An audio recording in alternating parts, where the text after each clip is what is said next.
Jack, Ian? I think we have to lead with this because I know that our listeners are observant, and I just want to talk about it up front. I don't want to pretend like they're not going to notice that I got a haircut. Wow, you did. Wow. It's so bad. You and I could not have more opposite heads. I mean, Especially right now. other than the fact that we're both gingers. Like, eventually, I've got 11 years on you, so you're gonna get a little more of this. Or no, 10 years. How old are you? Man. I'm 33. Yeah, I had to think about it. So yeah, I've got you by 8. Yeah, you'll get a little more of the gray, but They're starting to come through now, man. Those of you watching the video version, you can see some grey whiskers here, but not. yeah, to the extent that you have. I got that one about the same age as you, and then it started coming in on both sides, which I'm happy about. I'm a big fan of symmetry. I like callbacks when things begin where they end, and so having it balanced on both sides. Mine right now is completely asymmetrical. All I've got is this little bit in my mustache, and then maybe some like I don't know, random ones in my beard. Have you ever dyed your hair? Oh yeah, many times. Yeah, especially back in my younger years. What colors? I used to dye it.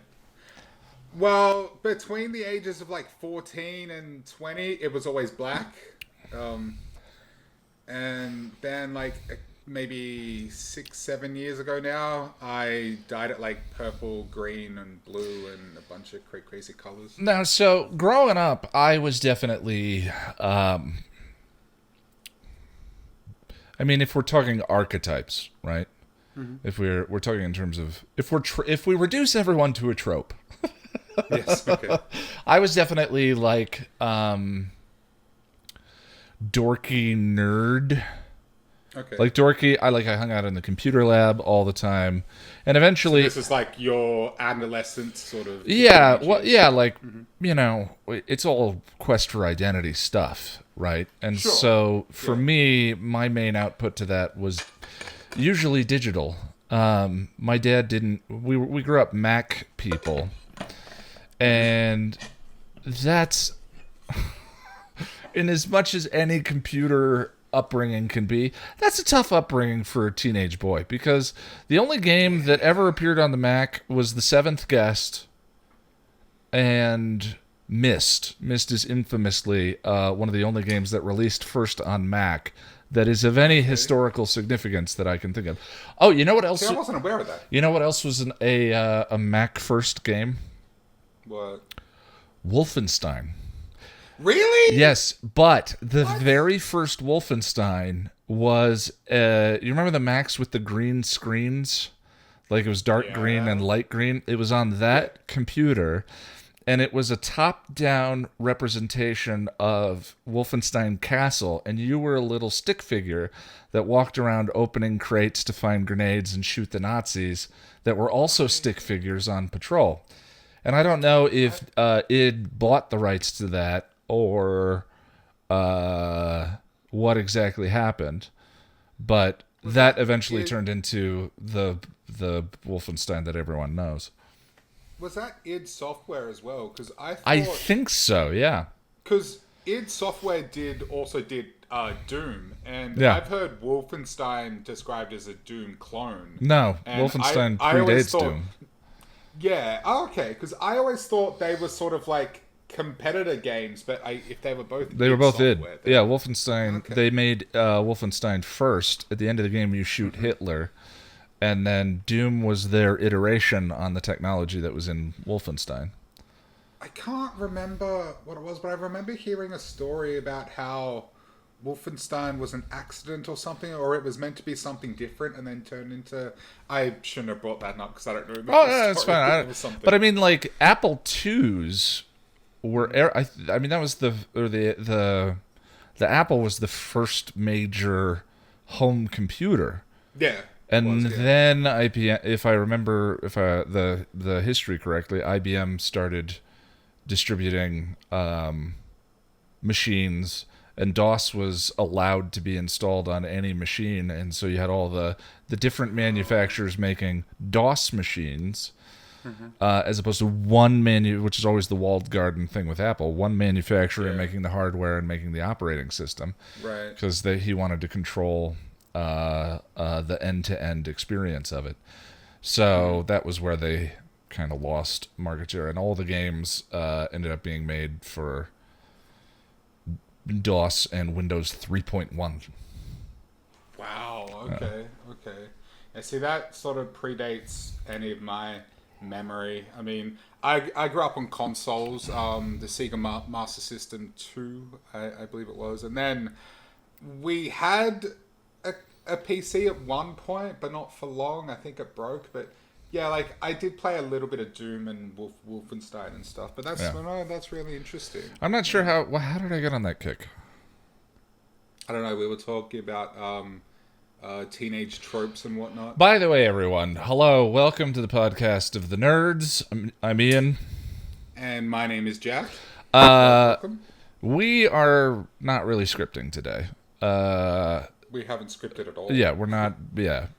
So this is just going to be kind of an informal chat. If you want to hang out with us, an experiment of sorts. Well, no, we've done this before, and I actually like the way it. I don't think we can do this every single time, but I think this is the first time we've gone in with absolutely no script. Though.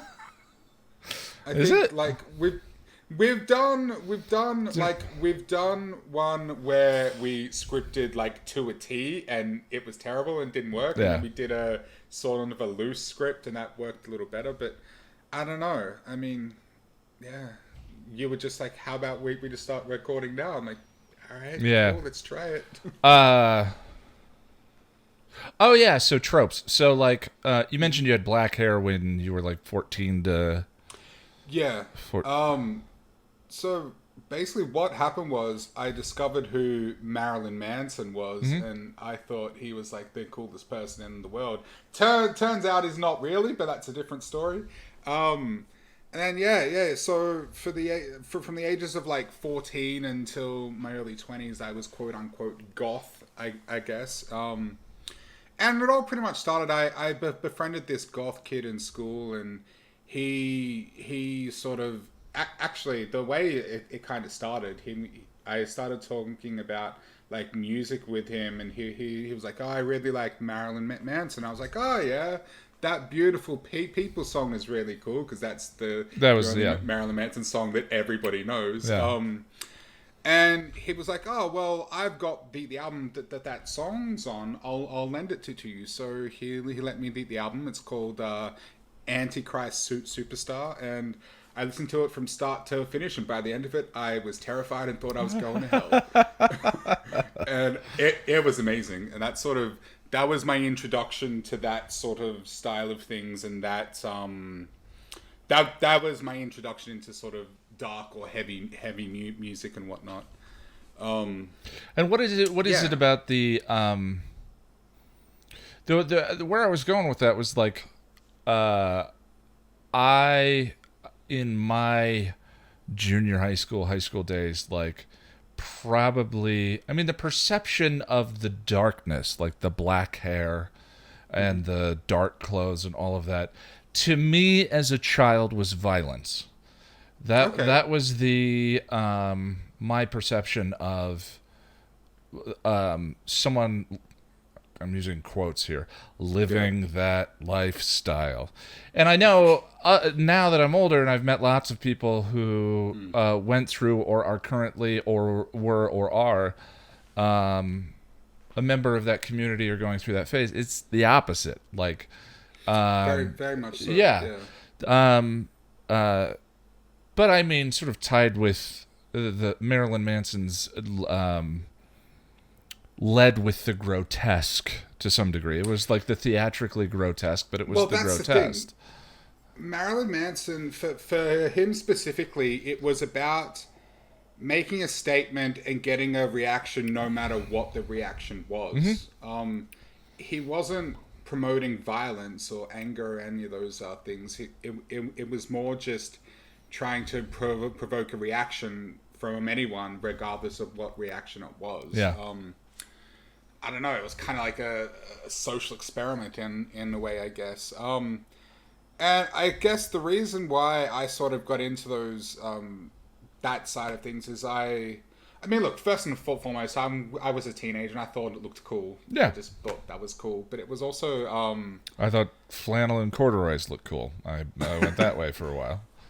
but I just didn't. It was also the stereotypical I don't fit in, so I'm gonna be a non-conformist and all that stuff. Mm-hmm. And I don't know. It just when you're that at that age, sort of early teenage years, you're really trying to figure out who you are and form an identity. And I just sort of stumbled into it and I ran with it for a little while. And the only reason I stopped really was because I thought I was terrible at applying all, I think you've all the mentioned that, makeup yeah. and whatnot. Yeah. Yeah. So I sort of stopped in like my early 20s. And those of you who are watching the video version will see that I've decided to step back into that realm of things just to sort of try it out and try it on. Those of you listening to the audio version, I am currently wearing some pretty heavy eyeliner, and I don't know, man. I wouldn't call it heavy. No? Okay, well, glad. Cool. I just, and why? To be honest, I don't know why. Sure. I'm quote unquote going through some stuff, and people like to cut their hair or do something dramatic during times like that, and that's sort of a part of it. But too, I just had this moment the other day where I was like, the only reason I stopped doing all of that is because I thought I was terrible at it, and that's not a reason to really stop. And so I'm just trying this on. I'm experimenting with my identity, and that's pretty much it. At that age, like, what specifically? What do you think? You think it's just specifically about nonconformity, and also is there an illusion as a kid that anyone conforms, or that there is such a thing? Because that's a very big theme of like the Breakfast Club and stuff like that, is the idea of conformity, the idea of tropes. But even nonconformity becomes a form of conformity. Yeah. Right? Yeah. I mean, it's its own... Goth and punk, whatever you want to call all these different alternative styles, they became subgenres, and therefore a genre nonetheless, right? Yeah, exactly. Yeah. Exactly. So it sort of loses the non-conformity somewhere along the way. But I mean, especially when I was a teenager, it was very, very much about sort of feeling powerless, but also trying to reclaim some power by going against the grain, kind of acting out in terms of appearance. Exercising some control over the things that felt uncontrollable. Yeah. Would you feel that applies to what you're dealing with now? Certainly, yeah. And just, before we started recording, we were talking about stuff. I was like, I feel like I'm in a cocoon at the moment. And so I'm just, I don't know, whatever comes out of that cocoon is going, well, hopefully is going to be me, and I guess this is an extension of that. Like, I'm just trying this on, and hey, if I like it and I feel comfortable with it, I'll keep doing it. But yeah, that's pretty much I don't know. It's funny because I don't really have a good reason why I decided to put all this makeup on. I just wanted to. Well, I'm not asking you for one. No, I know that, but I just know it's quite an abrupt change. Although it doesn't feel abrupt to me as such, even because I've done this before. It's been a long time. Yeah. But this is probably the least amount of makeup I've ever had on at one time. Yeah, I've dealt with similar periods of intense change, and for me, one of the things that I did at the time, before it was purely a functional thing, because there are very few attractive balding man hairstyles. was shaving my head and bicking my head and stuff like that. But again, I think in those times too, it's also just like throwing stuff against the wall to see what sticks, including that's a huge throwing part out of it. outfits Huge and part of it. yeah. Yeah.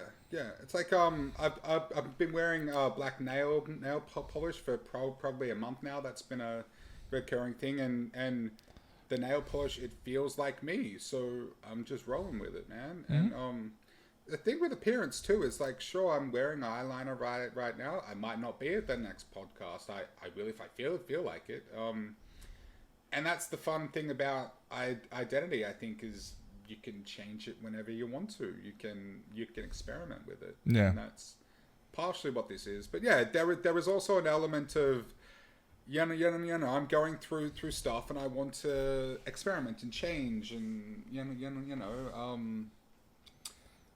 don't know, try and be something different, I guess, which isn't always a good thing. I get that. Well, specifically, like a lot of times in these, well, I don't know, I'm not overly familiar with these kinds of situations, but a lot of times the thing of it is like trying to be something different or trying on other things or what have you. The thing of it is like the people around you already like you. It's it's you and me. I will apply this to myself that struggle with the inner peace. So, I that it's definitely not about other people. I can Yeah. definitely assure Yeah. you there. It's not. To be honest, if I was worried about other people, I wouldn't do this at all. yeah, that's a good point. Yeah, because it's like I'm expecting lots of comments about it, and that's fine. Say whatever the hell you want. I don't care. Yeah.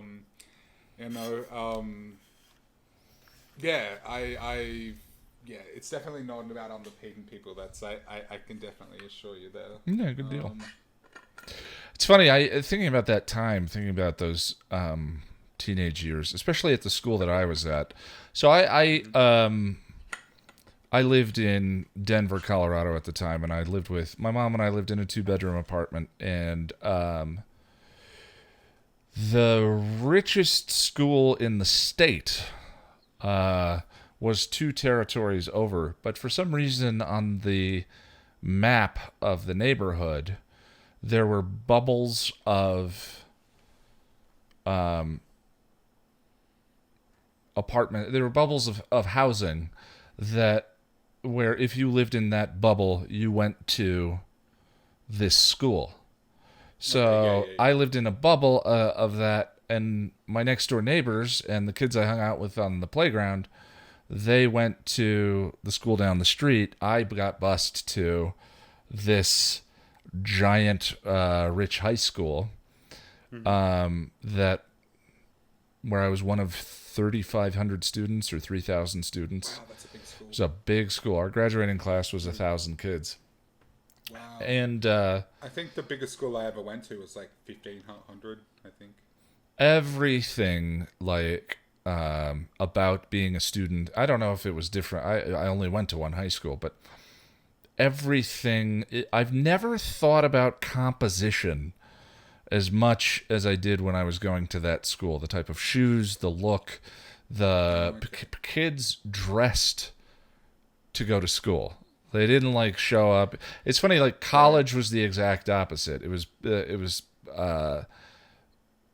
people in their pajama bottoms and flip flops, sitting there taking notes on their laptop. But in high school, for some reason, the high school that I went to, like, if we talk about composition, whatever group you were a part of was very composed. And even I probably thought about clothes and the way I looked and what I wore more than I have as an adult ever. And I freely admit that as an adult it would have often benefited me to think about composition a little bit more. I'm not someone who's anti-fashion or anti that, but it's a especially at that age, like grasping for identity so strongly, and again, latching onto the things that you're capable of controlling. That was definitely a period where I sort of went through. I think I attached to preppy when I was in junior, and Dockers and boat shoes and all of that. You want to know what's interesting though is over here, pretty much nationwide, we have compulsory school uniforms. So clothing wasn't really something you had to think about in school. It was annoying, and the only argument I ever heard for it from the teachers was that, socioeconomic. Some people come from poorer families and can't afford nicer clothes and all of that stuff. And I guess that makes sense. Made sense, but yeah. But I think that in a way made me lean even harder into the goth thing, because like I couldn't wear dark clothes to school, so I would dye my hair black. Well, yeah, like I was saying like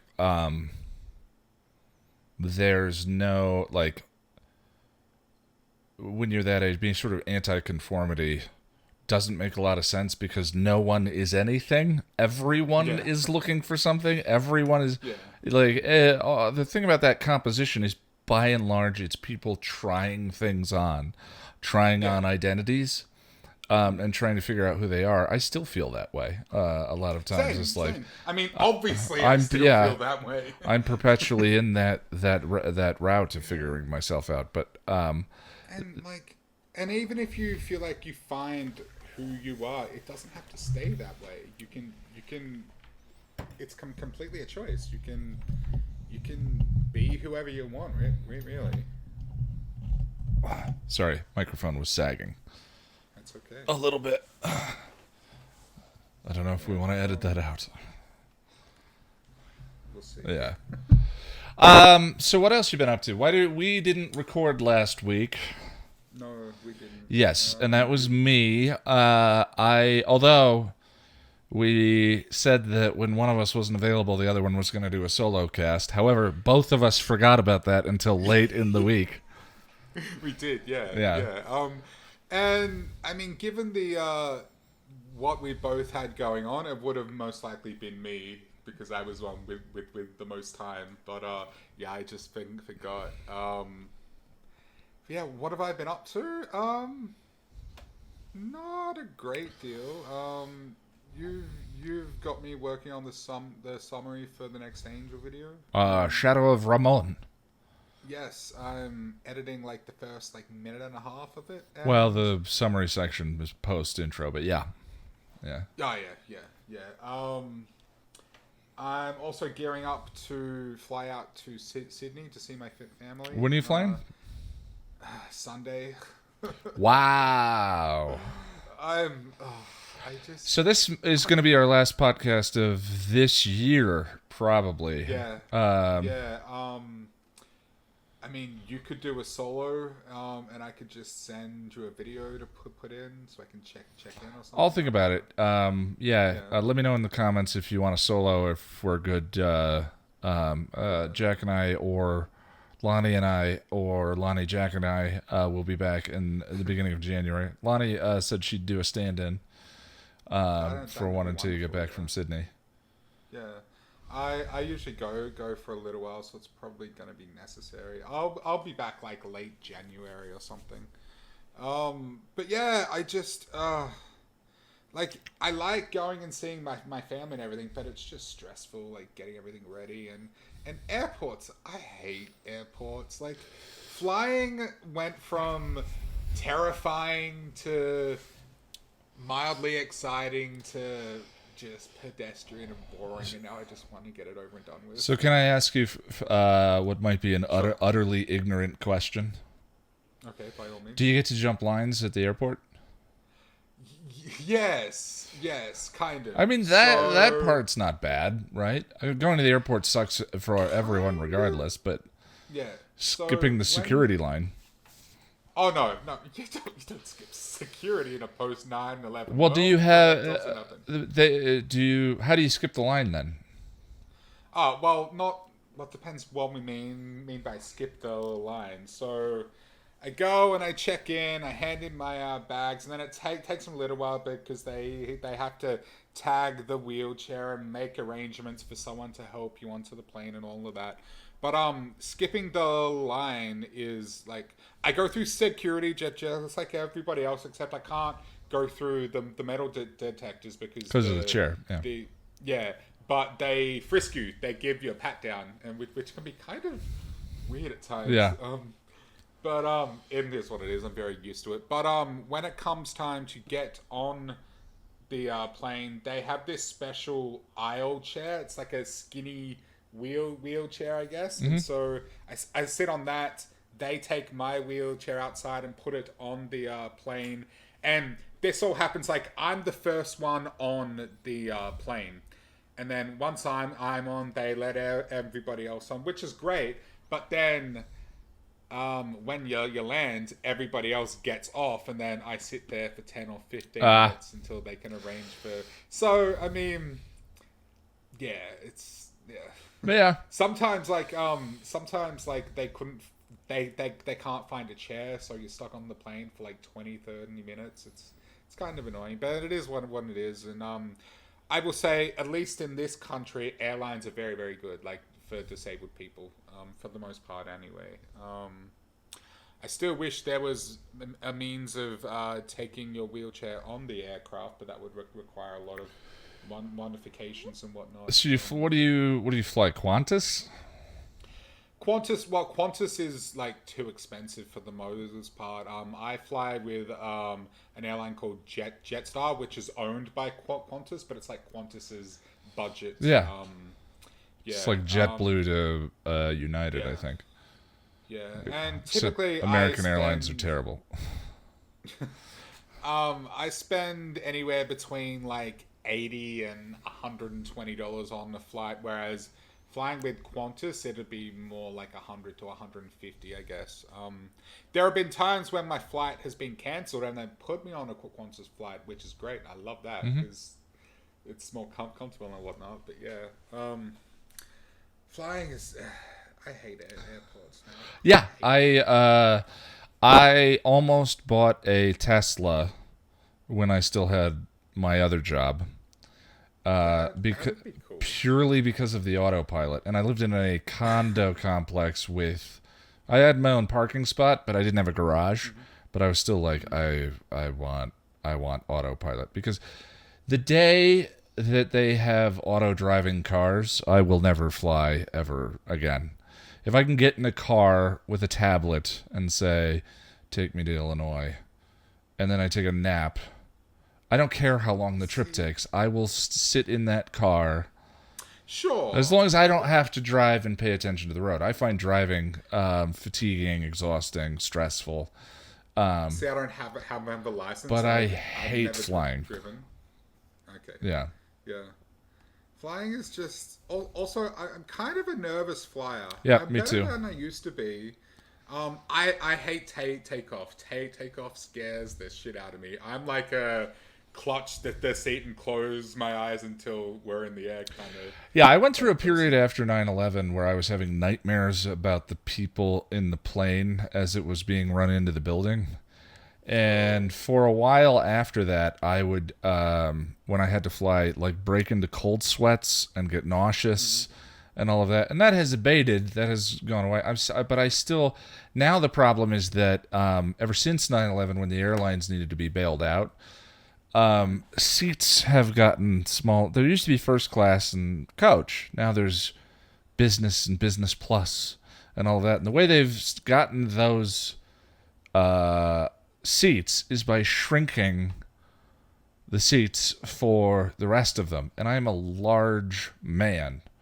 So when I sit in a normal seat, the back of my leg is touching the back of the seat, and my knee is touching the seat in front of me the entire time. And I get there with just all sorts of aches and pain. And I mean, I'm, what are you, in meters? Yeah. Hey, Google, How many meters is 6'3"? To convert from feet to meters, divide unit of length by approximately. No, I wanted you to do the work, Google, not me. I think it's a number of meters. Well, I think we looked it up before. Yeah. I think I didn't it was understand. just under 2 meters. 1.9, I think it was. Which you're a freaking giant. Yeah, I'm a big guy. Very, very large man. And in my 30s, I like to eat and I like to drink. So I also got wide, tall and wide, or big and wide as they call it. So like it just is never. Yeah, I can't stand it. Anyway, I'm with you. So you're flying Sunday, and then you're going to be back early next month. Yeah. No, not next month. Late next month. Late next month. Not early. Okay. Yeah. I typically just go there and decide when I want to leave. I don't. I mean, Ian, you know this about me. I don't like organizing too much. I don't like having everything planned out, and I know it drives you freaking mental. You can't stand Well, it. It's okay. we say that, and then we miss weeks on the podcast because of me too. Like I have my own, and ask the audience how many episode guides got published this year. Also, my mom, I'll be like, okay, I'm going home soon. I need to get going, and she'll like, oh, just stay for another two weeks. That is why I would set a date before I went out, is so I didn't have to deal with that stuff. There was one time when I bought a ticket home, and she was like, stay. I'll pay for your ticket. I'll give you the money for what you just paid. I don't care how much it costs. Just stay. I'm like, so that's the thing. Like, a couple of years ago, when I didn't really have much going on, I could do that. But I'm like, Mom, I've got commitments now. Yeah. Like, I got things that I do. I can't just sit here and chill. Like, I have to go. Plus, it's. I love my family, but I also love being a single bachelor in my own apartment. Yes. Yeah. So yeah, but I mean, it should be fun. What are you up to for Christmas? Do you have any plans? I'm staying here with my friend and his children's. It's kind of nice. My family was very big on Christmas from while my parents were married. I mean, to an absurd amount. Like, we rented for as long as they were married, and when we got up on Christmas Day, you couldn't walk into the room where the tree was because the floor was covered in presents that kept you out of the room. Wow. And my mom, who it was called home ec at the time, I think it's family studies now, but was a home ec teacher, and so there were always cookies with little red mints on them all over the place, and we had a second tree with Santa storybooks underneath it, and we went hard. We went really hard, and it was now as an adult thinking about what they went through to make that happen for us. It's like, good God, they must have been up till 4 a.m, and then we would wake up at like 5:30. And tear into things, and then you had to go round robin with each of the kids, so everyone felt like they had a chance. It was extravagant to the nth degree, and it was great. It was great. And they divorced when I was 11, and then we moved to Chicago. My dad and I moved to Chicago. My mom was in Colorado, and Christmases became like not that. Do you know what I mean? Right. Like whatever they were, they were just not that. So it was like this weird grieving of all of us being in the same house, and the fires and the hot chocolate, and like it was, God, define comfort. Define cozy. Those were my Christmases when I was younger. Is like the definition of cozy. The Christmas was a warm blanket. And Christmases after that. There's always a warm blanket here, but that's because it's the middle of Well, yeah. Yeah. But Christmases after that became very kind of the opposite of that, the antithesis of that. Either I was with my mom, and it was just the two of us on Christmas because my sisters were kind of scattered, and just kind of it was a sad sort of thing. Or I was with my step family, and it was never felt like my family. And so it was just like another reminder of whatever. And so I went through a phase of forget all holidays. Rituals are stupid. Valentine's Day is invented by greeting card companies. Like I don't want anyone to celebrate my birthday. I don't want to do this. I don't want to do that. And that was like early mid-20s. And lately I have come back around again. That's exactly what. Yeah, my brothers have been like that. Sorry. Yeah, no, I mean, like lately, I have more and more just been in the. I don't know, like I'm just getting older, and so much of that stuff, that ebb and flow that you go through when you're younger is kind of like we were talking about how high schoolers like develop an identity or try and figure one out, and they try a bunch on, and they sort of like construct this thing. And they're like, this is me. And then you enter into work and rent and bills and 401ks and credit cards and, God help you if someone gets sick that early or any of those things. And like, whatever you constructed gets the hell beat out of it by the day in, day out, relentless. Nothing erodes that thing you made as a high schooler. The relentless waves of life just coming in and out every single day. And in my 30s, that just fell apart. Like 31, 32, I was like, I don't know who I am. Mm-hmm. And it was a long walk back. And now that I feel like, I like myself. I'm a pretty good guy. I like the work that I do. I think it does some good for our community. I do think it does some good in the world. I think I have surrounded myself with kind, lovely, wonderful people. And I think that I'm a good person for them in their lives. So I'm fine. I'm going to stop torturing myself. I'm going to stop writing myself, all of that. And quitting my job 2 years ago was a major step in casting off other ideas of what success were. Why do I believe that this 40, 50, 60 hour a week job and this income and this health insurance and this are like, I've gotten it. Those are the things that I grew up thinking I was supposed to pursue. I pursued them and I feel empty.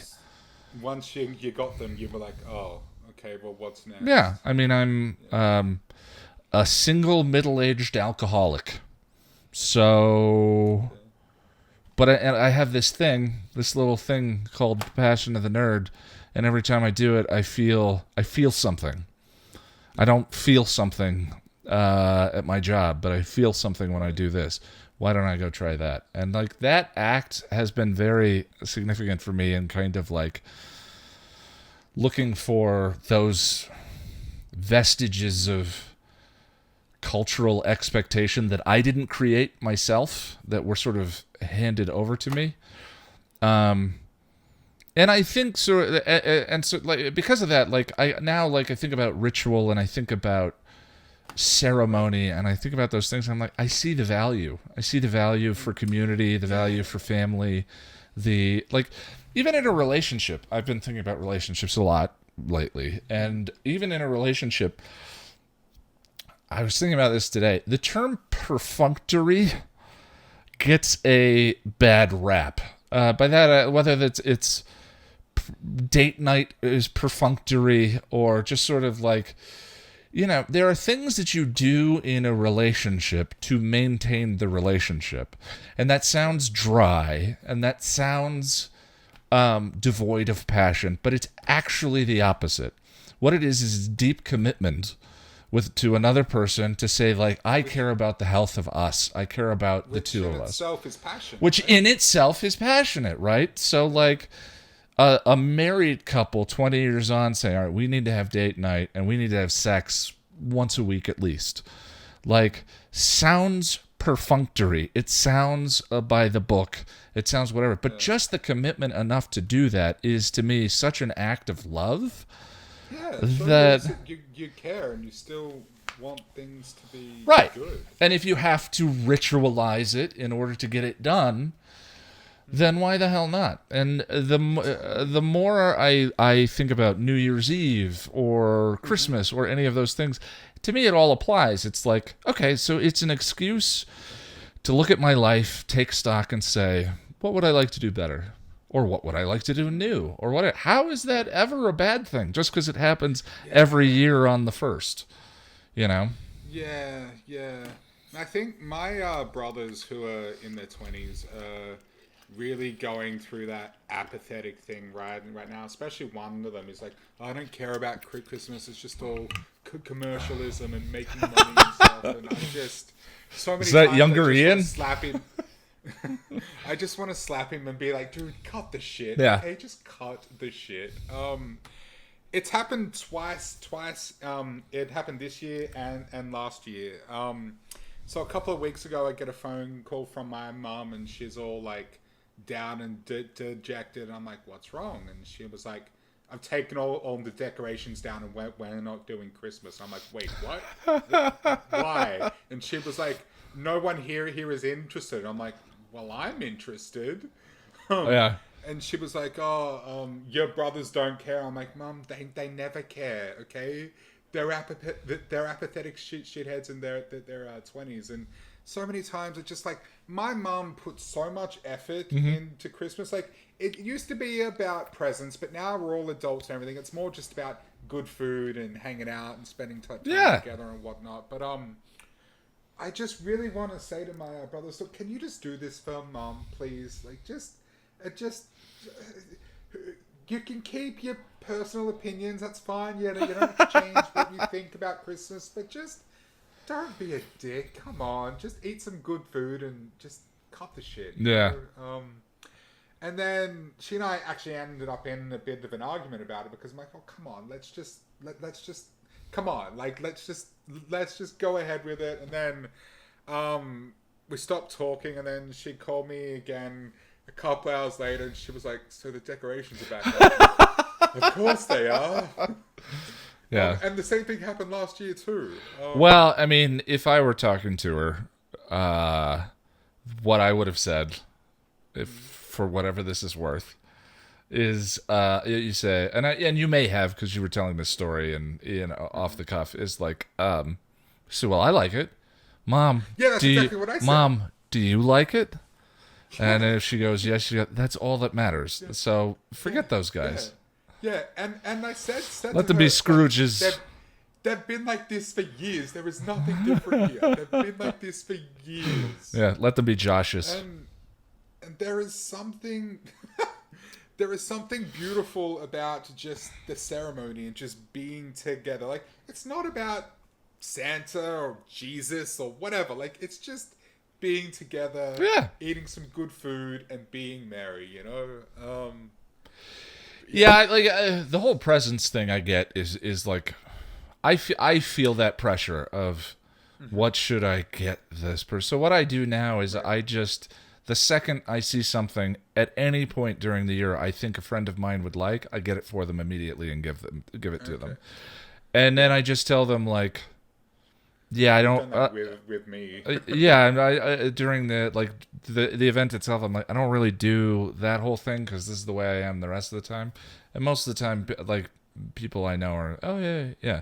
Although I still, my last year, I was here with the family and the kids for Christmas, and we said we weren't doing gifts. And then they had a stocking for me and gave me this Breakfast Club t-shirt. And I was like, you sons of bitches, I love it. We didn't do presents last year, but we're doing presents this year. But we're doing like not a secret Santa, but just like I'm gonna. I actually don't know how it's working. My mum just called me and she was like, "So we're doing presents. You have to spend $150 and you're buying for Riley, my youngest brother." I'm like, "All right, cool." I think I've asked you this question. I was talking to a friend of mine I've been friends with we met when I was 19. So like 22 years now. I don't know, math. And we were talking about his family, he and his family, and he said, yeah, so at dinner time we take hands, we say prayers and then we eat. And he was telling me a story about what his son said during prayer. And I was so taken aback. I was so shocked that they pray before dinner because he and I do not talk about religion. He grew up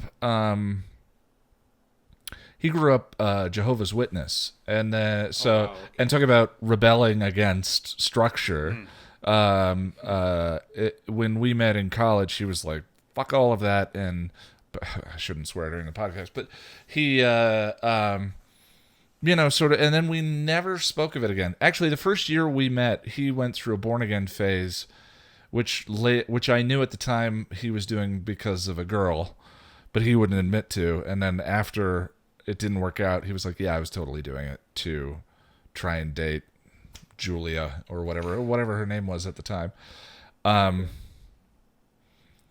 think I got high for the first cigarette I ever smoked was from a girl I had a crush on. First time I ever got drunk was I was with a girl who put a shot in front of me that I had a crush on. Man, guys are dumb. Right there with you, brother. Right there with you. I mean, stupid shit to impress a girl. Start smoking or take on religion. Anyway, my point with all of that was, sorry, and again, I don't mean to offend. That's right. I'm just trying to think of cringy shit I've done to impress a girl. Anyone who's listening, I don't mean to offend. Of course, we're just telling stories. But but he told me this, and I was like, he said, yeah, we say prayers for dinner, and we didn't really get a chance to get into it, but I was curious about, is he religious or like had he picked that up recently? And so I'm curious, like, does the holiday itself have any, are you spiritual at all, religious at all? Does it have any significance for you? It doesn't have any religious or spiritual significance for me. I'm not religious at all. Do you believe in God? I'm an atheist. No, I'm an atheist with a sprinkle of agnosticism, and that's only because I say that, look, if you can prove the existence of a God to me, then I'd be an idiot not to believe that. But I'm like 99.9999% atheist. I don't know. To me, Christmas is just about family, and being together and whatnot. I don't have any. Yeah, I don't know. Birth of the baby Jesus. Yeah, I mean, and when it comes to being like spiritual, I don't know. Like I think there is a beauty in science, I guess. To me, science is the organization and structure of the universe. Yeah, that's exactly what I mean. And to me, even though it's not quote unquote spiritual, there is something beautiful and spiritual about that to me. Sure. People often ask, why are we here? Why are we here? But why does there need to be an ordained reason? Yeah. Can't to me, it's just as beautiful if the only reason we're here is because life randomly decided to spawn here. Well, I mean, that's kind of the beauty of the existential perspective is that it embraces the fact that the paradox of, it's not really a paradox, but the frustrating contradiction of life being intrinsically meaningless, but us being beings who hunger for meaning. Yeah. And that's all I hear in that question is, why are we here? There is no reason. Exactly. There's no reason, Yeah. but that doesn't make it meaningless. Right. Exactly. Exactly. Yeah. So, look, I'm a big believer in science. I'm very much into science. I mean, I've got a whole sleeve tattoo dedicated to science. But to me, there is something spiritual about that. Spiritual and beautiful, I guess. But I mean, spiritualism is a very vague term, anyway. Yeah, but what about you? Am I? I'm an atheist. You know, to me, you talked about with a sprinkle of agnosticism. What I think about with that is you said you'd be a fool if someone proved that there was a God to say that there wasn't a God. The thing is, you're only an atheist today, right? Like, because currently that's not the case. But like, one of the principles of those kinds of things is like, the thing about atheism is it isn't a religion. It's and it's not a philosophy. It's more just kind of a state of being. And if that actually occurred where someone proved the existence of a deity, the state of being would be different. Things would change, and I would have no problem saying, like, there's no ego for me involved in atheism per se. Have I ever told you? Oh, I have told you the story about when I realized I was an asshole atheist. Oh yeah, Yeah. I used to be. I called a militant I was atheist. I was very much like that. like 22. I mean, you know, I've been dealing with heaps of insecurity my entire life. And one of the major ways I compensated for it when I was younger was through intellect. Like, you know, I may think I'm whatever, unattractive, whatever. But I'm smart. Look at how smart I am. Do you see how smart I am? Yeah, you know. And that's all rooted in ego too. Yeah, exactly. Well, it's just insecurity. It's it was Which is an extension of egotism. my way of not being comfortable with myself, and it was a way of being successful that I could come up with at the time.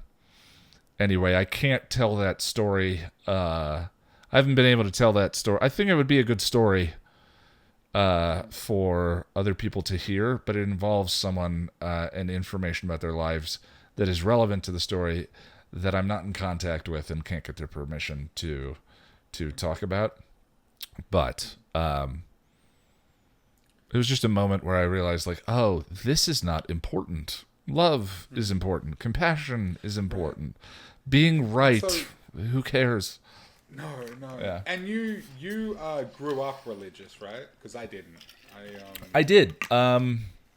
We were Protestant, or no, Presbyterian. Okay. But it was because my dad liked the pastor. My dad always had kind of a loosey-goosey relationship to the rules, the specific dogma of any particular church. But he,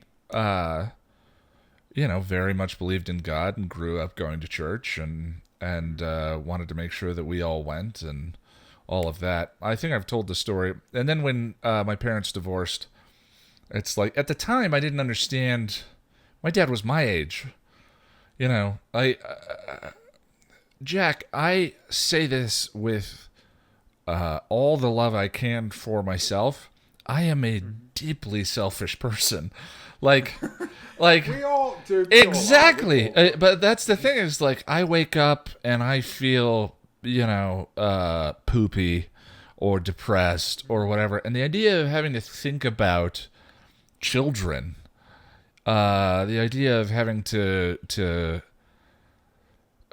go through the end of a 20-year relationship and the pain and they did it badly. It was ugly. And to do it that way, and then to be lonely, and then to be all of that, and have children, I cannot imagine how complicated that is, how challenging that is, how difficult that is. But when they divorced, my dad sort of fell out of the church for a while. And and tried to have the marriage annulled, which is strictly a religious kind of thing, in order to marry my stepmother, and and I think just because of all of that, and as that was kind of happening, we just stopped going. And then when I was in college, my last year, I think I was 22, I told him I was an atheist for the first time, and he started crying. Pardon the, oh god. Yeah, he said, "Oh, it's my fault. I didn't do enough. I should have had you confirmed. I should have made sure." Was that the other? I was like, "Dad, you know, it was an unexpected experience the way it went." And I'm not laughing at my dad. It's just like I'm laughing at the situation. It was so, it was weird. Yeah, I can imagine that being very weird. Now, question. Yeah. So I've got a lot of American friends now, as you know. I've got more friends in America now than I do here, strangely enough. But and a lot of them have pretty much told me that, like, in general over there, the default is Christian. Like, you assume somebody is religious unless they tell you otherwise. Would you agree with that? I mean, I would think that would be regional. If you're in a city or a northern state, no. If you're in a southern state, yeah. Right. If you're in Utah, definitely. Like, it just depends on kind of where you are. And confusingly, and I'm not going to get into why I find it confusing, but it also seems to fall along political lines a lot now. Yeah, that's odd. Conservatives are much more religious, and vice versa. It's all tribalism or something, man. Yeah. Odd about that. I mean, identity politics are a big thing now. The internet is having an untold effect on society that's going to have ramifications far beyond our lifetime. See, over here, look, and this is just my experience, but I would say that over here, you would assume somebody is either an atheist or sort of non-religious, sure, unless they tell you otherwise. That's but true. That's just, English. That's just my experience. Yeah, people in I've heard that from friends who grew up in the UK. The same kind of thing. We're a different kind of country. Yeah. Ain't no place on earth like the US. Speaking of, the vaccine is starting to circulate. Yeah.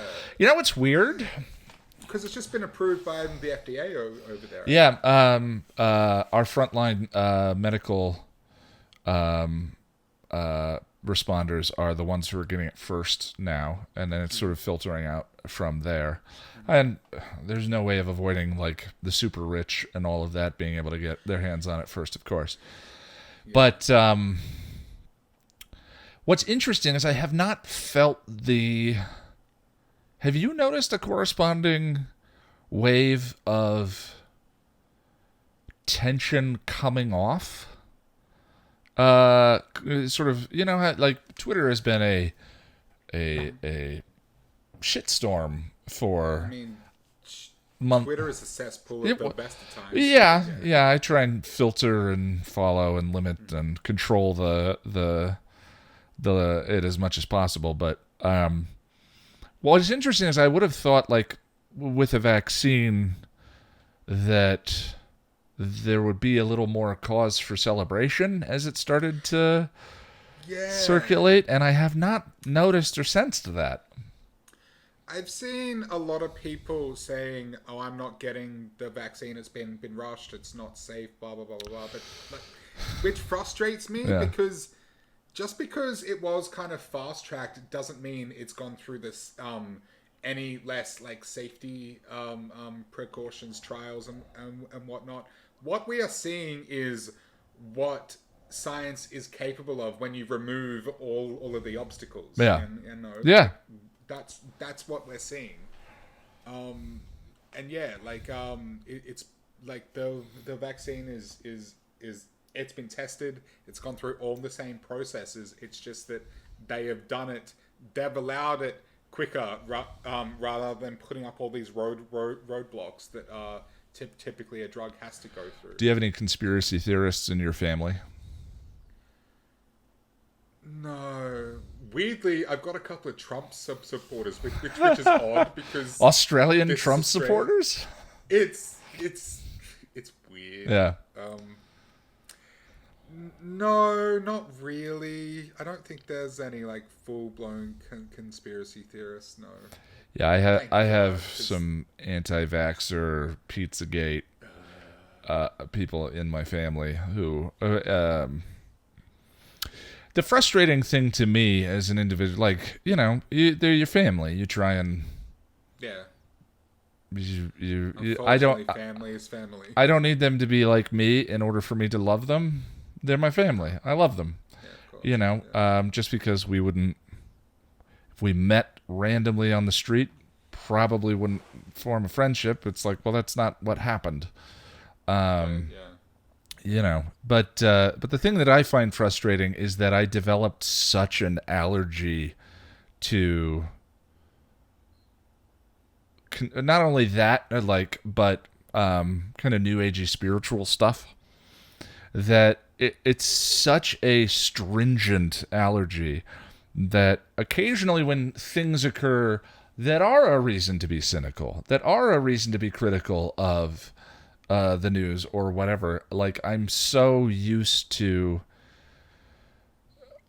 reacting negatively to that kind of stuff in my own life because it's like Earth is flat and we never landed on the moon type of things.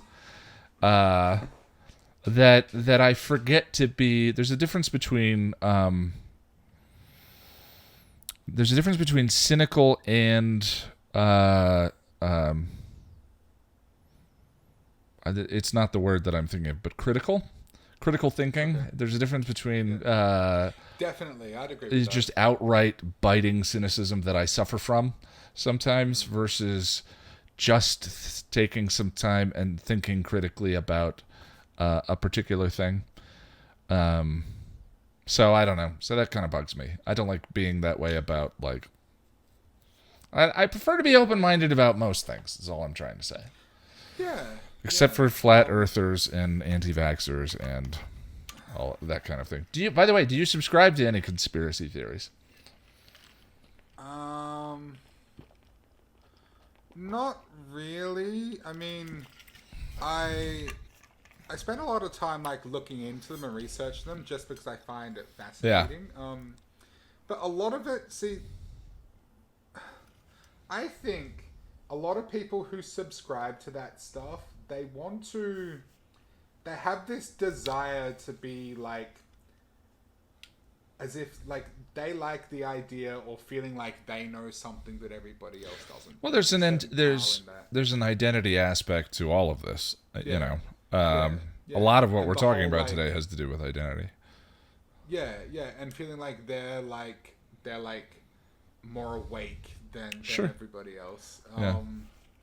But yeah, look, I have a vague interest in conspiracy theories, but I don't know if there's any I actually buy into. See, the thing is too, there have been many conspiracy theories that have turned out to be true, like the MK Ultra conspiracy theory that the CIA used LSD to experiment with mind control was believed to be a conspiracy theory for years, but no, it actually happened. And there's been a few other examples. I used to subscribe to one, and I'm very, very ashamed of myself. Oh, that's the best kind! What is it? Ian, I was a 9/11 truther. Yeah, I was too.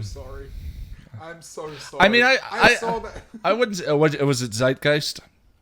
No, the Loose Change documentary that sucked me in. Oh, yeah, so there was and I mean, even more mainstream Fahrenheit 9/11.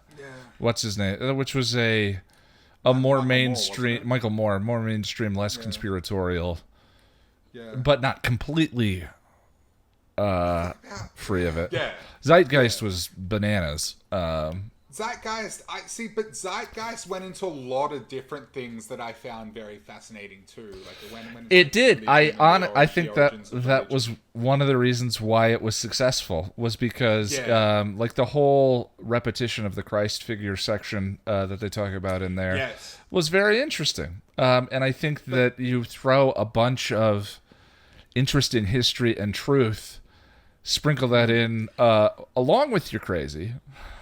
That's the problem with Zeitgeist. As good as it was, there was a lot of misinformation in that, like a lot. Yeah. But yeah, for me with the 9/11 truth of stuff, it was a documentary called Loose Change, and sounds familiar. That film, it's very well made. It's very effective. Yeah. Like it's convincing, and they use lots of like emotional manipulation, you know, with like music and just. Well, that's I use emotional manipulation in every episode guide. it's like it's the value of the part of what I watched it a couple of years ago after I got all of that, got over all of that, and I watched it from like an objective standpoint, and I'm like, no wonder I got so sucked in. This is really well done. Yeah. It's interesting when you get older and can see the behind the scenes stuff, the construction, can understand the construction. Yeah. The thing that woke me up was just kind of realizing that, hang on, like what the US government essentially murdered 3,000 people, and like the amount of people that would need to be involved. That's always a big, a huge deal. Is like the amount of people who aren't saying anything. I've heard a simpler example. Like there's probably someone listening who is a 9/11, but believes 9/11 was an inside job. Simpler example: Earth is flat. The number of people involved who would have to be involved in this conspiracy to convince everyone else that the Earth is round, the conspiracy that the Earth is round. And they're sending up people to the International Space Station all the time. To fake all of that, to fake views from space, to fake views from the space station, all of that. And across multiple countries. You know, we can't collaborate on world peace, but we can collaborate on the Earth is flat.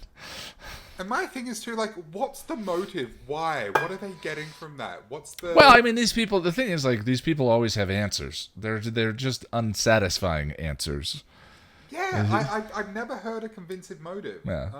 I can't even think of one they're that shitty. But the thing is, you can prove the Earth is flat yourself. I'm sorry, round, not flat. Prove that it isn't flat yourself with some very basic experiments. Like, if you go out to the water with the telescope and watch a ship sail off into the horizon, you look at it through a telescope, it disappears from the bottom up. Yeah. That wouldn't happen on a flat Earth. On the flat Earth, it'd just get smaller and smaller and smaller until you can't see it anymore. Yeah, well, I just go to that one because it's so patently ridiculous. I know.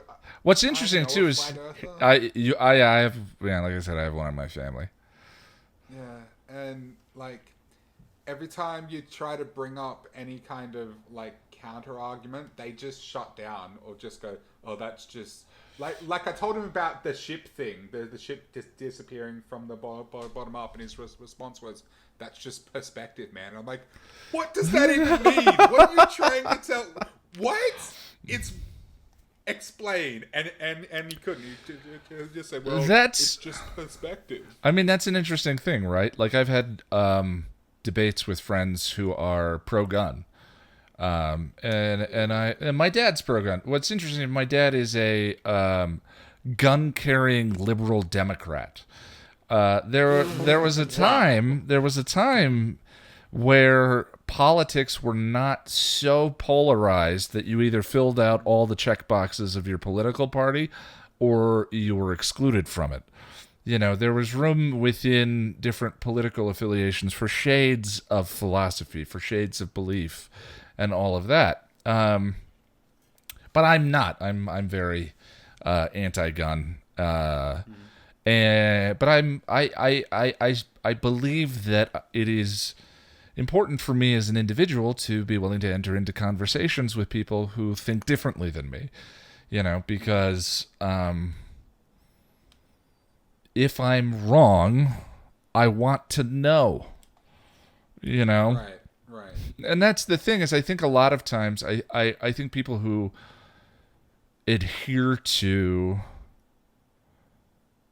I think it's often difficult to tell when you're more interested in being right. You're more interested in being right than the your opinion itself, like the sensation of it. And that's what I get from. That's just perspective, man. Is like that guy's getting something out of the philosophy, and Yeah, that's what I was talking about before, about just feeling powerful and like you know something that other people don't. Yeah. Yeah, but I forgot what I was No, going that's okay. to say. So, given that this is our last podcast of the year, I was thinking we were going to do a couple more lists, but because... last week, the reason we canceled was because I was editing Shadow late into the day on our recording day, and ended up publishing at 4 in the morning, so I actually was up all night. And I usually talk a little bit about the episode guide after the fact, but it's so funny. That episode guide and this particular run in Buffy is the definition of solid. You know what I mean? Like, It's good, yeah. there was nothing remarkable in that episode guide per se. There was nothing bad in that episode guide. It was just a very good video. Yeah. It was The editing was crisp. I was shocked at the number of comments on the nipple boop. But there's not really anything else to say about it.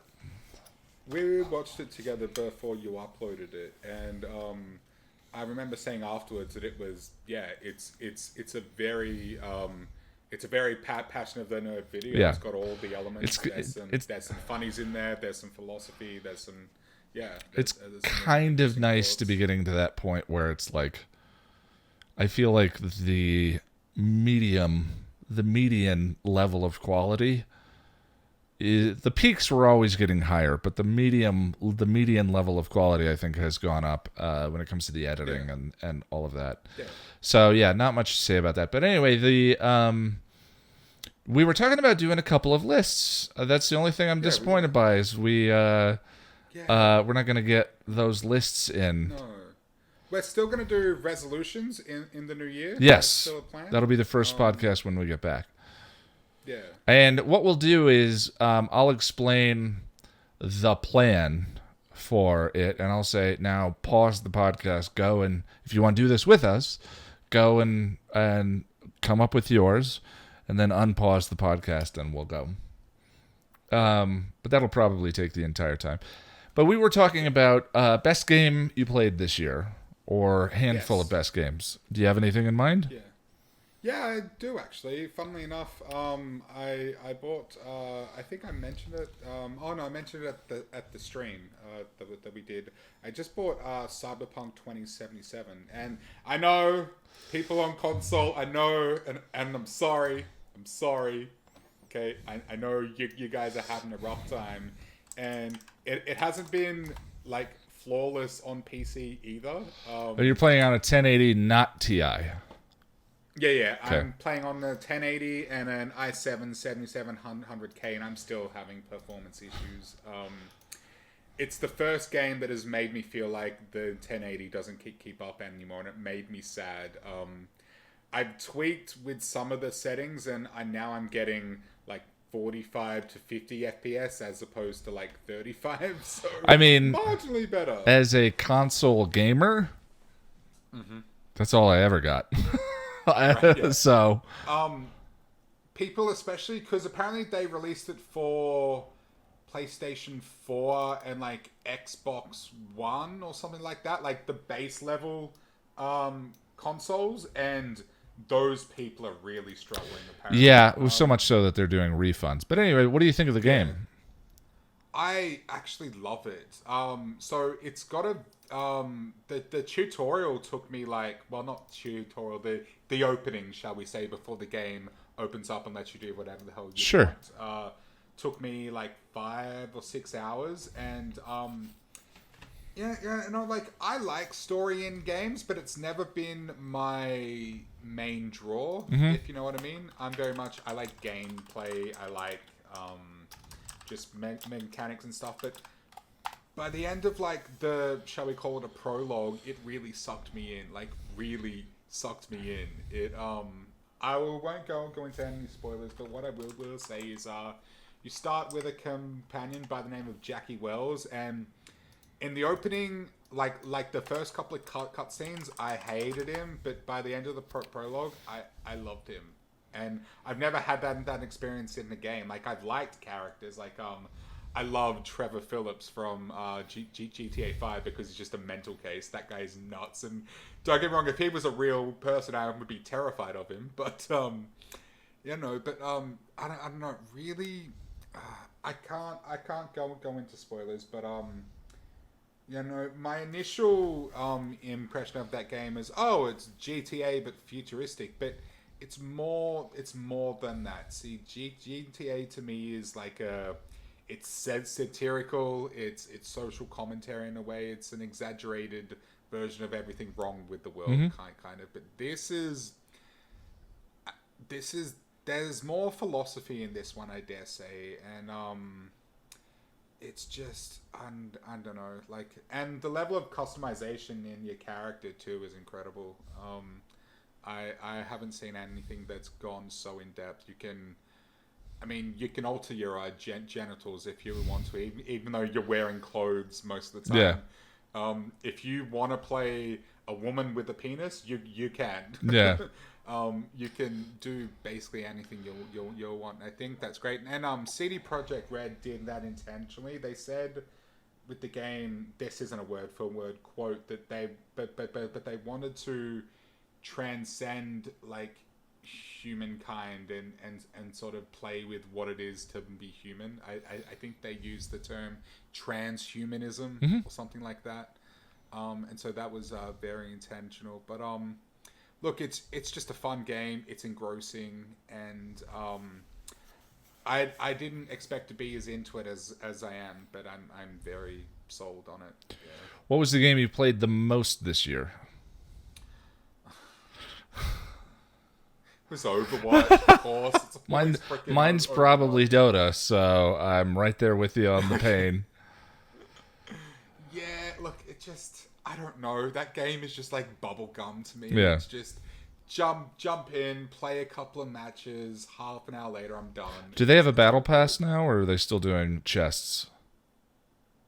Oh no, what do you mean? Like, Does the game do a yearly or quarterly battle pass for unlocks, I or don't think do so. they do chests?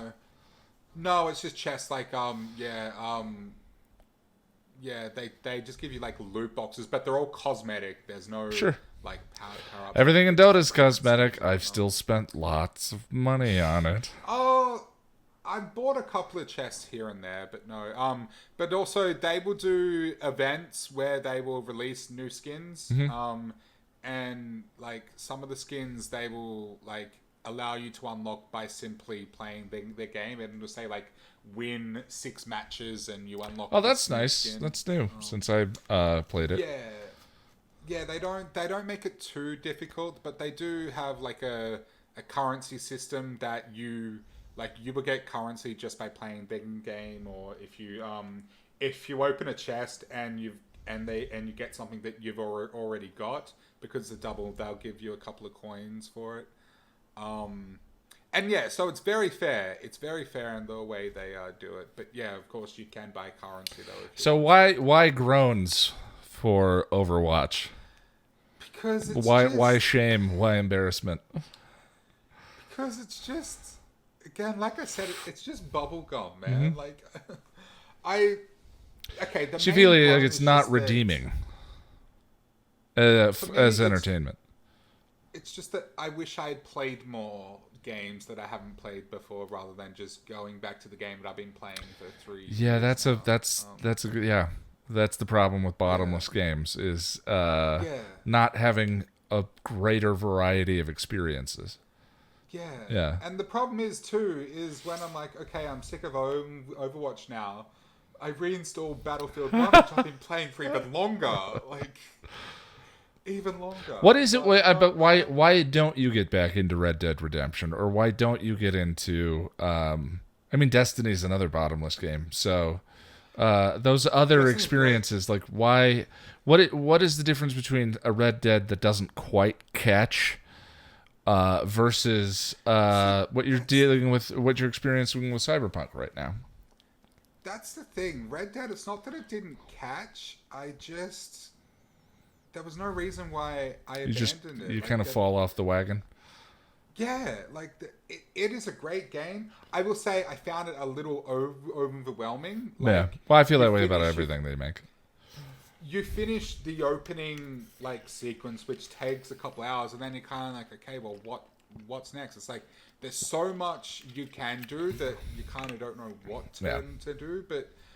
But that's not a deal breaker for me. That I just like my brother and I were playing online, Red Dead Online for like a long while, and then we stopped playing, and then. My hard drive got really full, and I was like, I need to delete something, and it ended up being Red Dead. Yeah. Yeah. Now I don't have an excuse though, because somebody got me an 8 terabyte hard drive for Christmas. Somebody meaning you. The only reason I ask is because, like, the year before this one, I think I only played Dota. The whole year I only played Dota. I'm looking at my list right now, and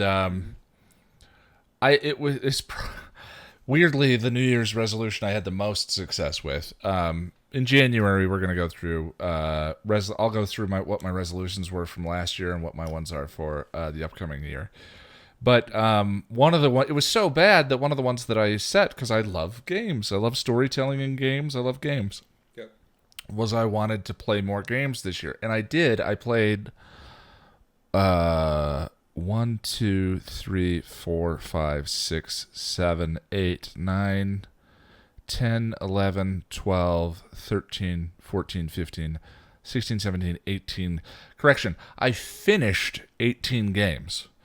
I played a lot more than that, but whenever, because I was doing backlog stuff, so I was like, I'll play for an hour. If I get hooked, I'm moving on and trying something else. So I finished stuff like Mirror's Edge Catalyst, Quantum Break, which was terrible, The Outer Worlds, Batman Arkham Origins, Assassin's Creed Unity, Tomb Raider, Homeworld, Deserts of Karak. I finished a lot of stuff this year. I haven't done that in a long time. And I have stopped playing Dota. It's like they're mutually exclusive. Either I play Dota and 4 hours disappear, or I play, like I just finished my Insanity playthrough of the Mass Effect trilogy. Yeah. And I don't get it. Yeah. I'm trying to think of the last game I actually finished, because I'm notorious for not finishing games. I played a hell of a lot of Assassin's Creed Black Flag and nearly finished it, but I didn't quite get to the end. Black Flag was great. Amazing. Yeah. That's God, that game was easily good. The best Assassin's Creed game. Yeah. I really want to play Valhalla though. I was actually I was trying to decide whether I was going to get Cyberpunk or Valhalla, and I almost got Valhalla, but then I watched the trailer for Cyberpunk, and I'm like, that looks cool. So By the way, Valhalla, the thing that you remind me of with the makeup is a Viking. Well, that's kind of what I was going for Yeah, too. I like it. It looks really cool. I'm experimenting with the look and identity, and I've literally been saying I'm going for a Viking beard. That's what I'm trying to grow. So, like I think he's got eyeliner on or like eye black on in the cover of eyeliner and some eyeshadow and stuff. Yeah, I like it. It's cool.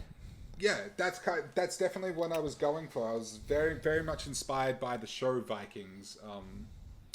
Yeah. So your game of the year is Cyberpunk. We played a lot of Destiny. You know what? I'm gonna say Cyberpunk was a runner-up, and my winner is Destiny 2. Destiny 2 is great. We put so much Because time into that. we had a lot of fun playing it, and that was one of those ones too where I got kind of overwhelmed, and you explained a lot of that game. Well, I had to go figure out the game for several hours, and then I'm like, all right, I figured it out. Here we go. Yeah. And at first, I felt very just sort of like, okay, I don't know what the hell I'm doing. But once you explained it all to me and showed me the ropes, I'm like, this is amazing. Yeah.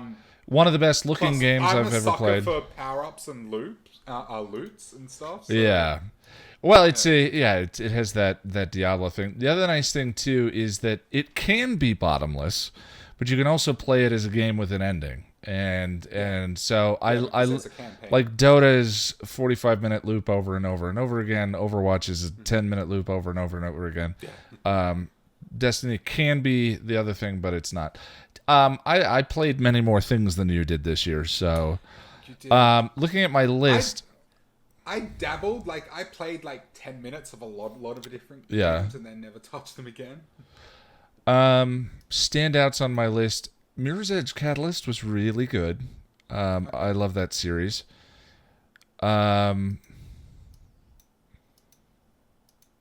Uncharted Lost Legacy was turned into a lot of fun. It was but I love Naughty Dog. You know I love Naughty Dog. Naughty Dog's great.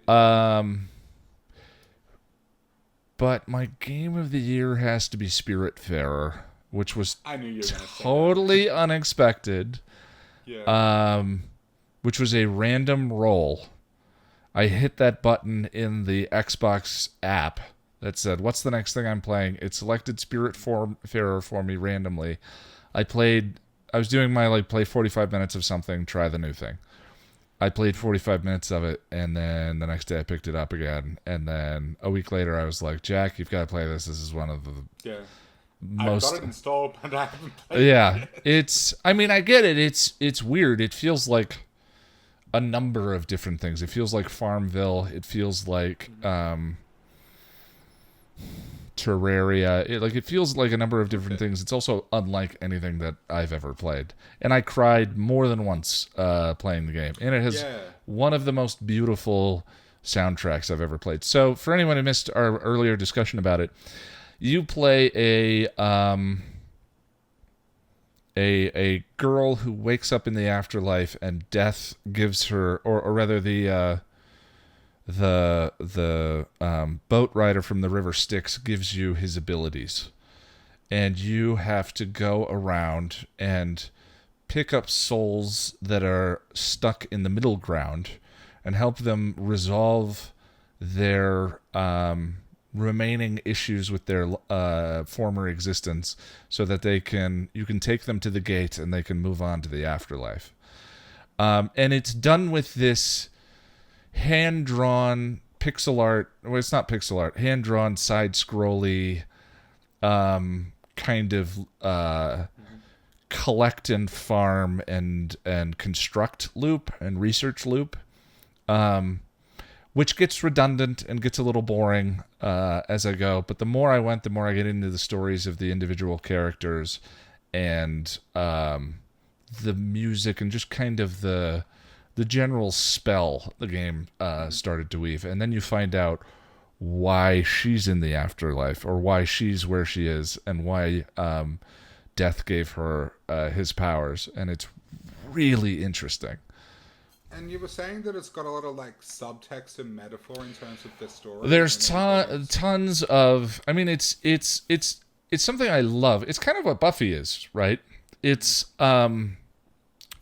taking all of these high ideas and discussing them through a lens that we normally wouldn't, which in this case is this collection gameplay loop, right? And in this, there are conversations about access to immortality through art, and abuse, and the nature of love and all of this through this, like, all right, plant the seed so you can get the tree and then cut the tree down to build the thing to do the shed to yet da da da da da.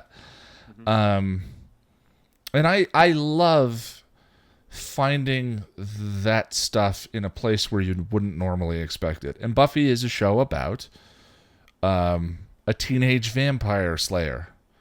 Yeah. That also touches on existential philosophy and psychology and all of this. And I'm not saying that.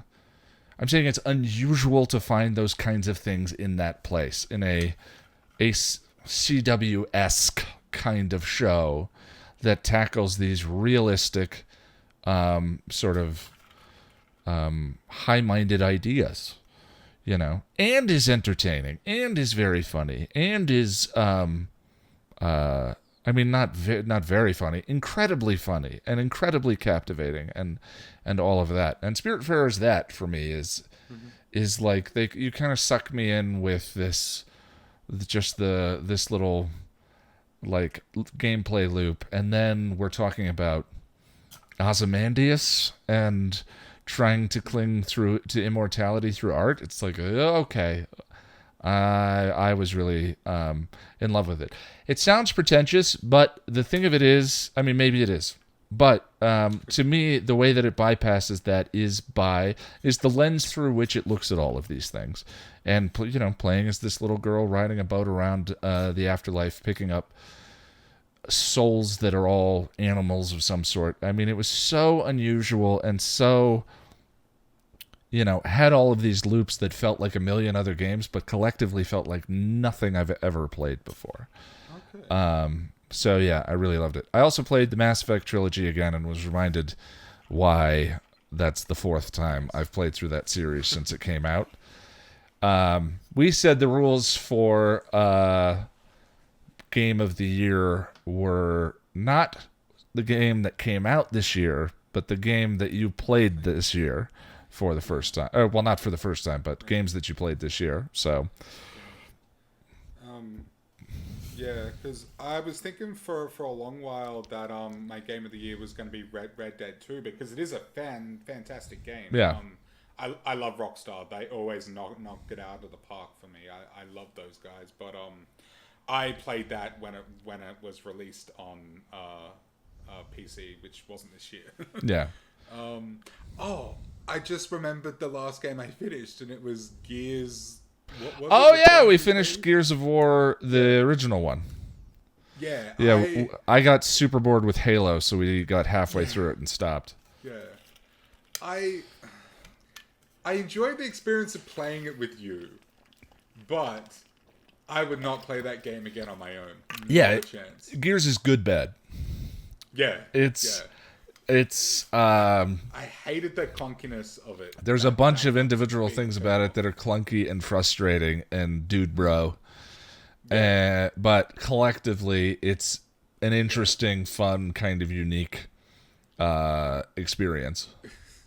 Dude bro is a perfect way to put it, because every man in that game is just like so macho, like disproportionately muscly. Like, well, they all talk like this. Yeah, and they all look like giant turds. They're that like muscly and yeah. We went through a big Space Marine phase in the video game community between the Master Chief and Gears and all of that. It really was Halo that spurred that on, wasn't it? Yeah. PlayStation tried to do it with Resistance, and it didn't really take it. It was Resistance and something else. I don't remember what the other one was. I know there was. I think the first one was called Resistance: The Fall of Man. Yeah. I think. I remember my brothers had it, and I tried to play the first level, and I'm like, this is stupid. I don't like this, and so I stopped. Yeah. All right. Yeah. So, favorite thing that happened this year? By the way, the official Passion of the Nerds Game of the Year goes to Destiny 2 and Spiritfarer. By the way, you haven't played Spiritfarer. I can agree on Destiny 2. Destiny 2 was great. And I'm sure I am going to love Spiritfarer because you've told me a lot about it. Yeah. I'm sure that I'm going to love it too. Favorite thing that happened this year? Favorite thing that happened this year? your top 5, well, we'll say top 1 thing that occurred this year. That's really tough, man. Only one? Well, and we concede too that certain things that have happened in our personal lives we can't really share on the air. So there's that. this is like It's definitely that. favorite family friendly thing that happened this year. Quiet you. Here- Can I say one and then a runner-up? Sure. Or I'll say my runner-up first. My runner-up was just starting this podcast, man. It's been a huge deal for me, not on like on a professional level too, but just in terms of self confidence and self development and whatnot. Mm-hmm. Like, I'm in terms of those sorts of things, I'm a far cry from what I was at the start of the year. Like, I was terrified of this in the beginning, and I still get a little bit of jitters, but I get stage fright every time we start, right before we start to record. It's so weird too, because as soon as we hit the record button, I'm like, and on. Yeah. And doing the solo podcast was a big deal for me, like big deal. Yeah. Like, I was so scared of doing that, and I did it, and I think it was kind of good for a first time. So that's my runner-up thing. Just this whole experience and just the growth that's come from it, the personal growth, and look, it's just another excuse to spend more time with my friend here. So Yeah. great. Well, I mean, that's kind of always a the bonus. that's kind of the whole. That's why it works. Yeah, right. Could you imagine if we weren't friends doing this? Yeah, well, I couldn't imagine not being friends with you, but I could imagine having to do this with someone I wasn't friends with, and I would have burned it to the ground 2 or 3 episodes in. You absolutely would have. Yeah. But the number one, this is going to sound very self-centered because it is, and that's fine. It's a self-centered question. My favorite. My birthday, man. Your what? My birthday was my. Oh, birthday, yeah. It was so wonderful, dude. Like, so many people showed up for me and went out of their way to make me feel special and loved, and that's the best birthday I've ever had. You know, on the day, one of my best friends came over with sugar-free donuts and candles and party hats and blowers and those popper things, and then we hung out in a Zoom call with a few people from the community, and we played Jackbox, and then we watched Once More with Feeling, and then you know my friend bought me dinner, and then we hung out and watched The Office until the wee hours of the morning, which was just wonderful. Sarah, aka the costume nerd, arranged this wonderful thing here for me, which is what would we call that? A picture? It's shall we say they're words of affirmation or something? Well, the way she put it together was asking all of your close friends for a word that they think of when they think of you. Yes. And that was just the whole. That was what we all came up with. Yeah, it says you are enough just as you are, and around it is all these like words. Yeah. One of them is effulgent. One of them is sunshine. Speaking of Viking, one of them is Viking.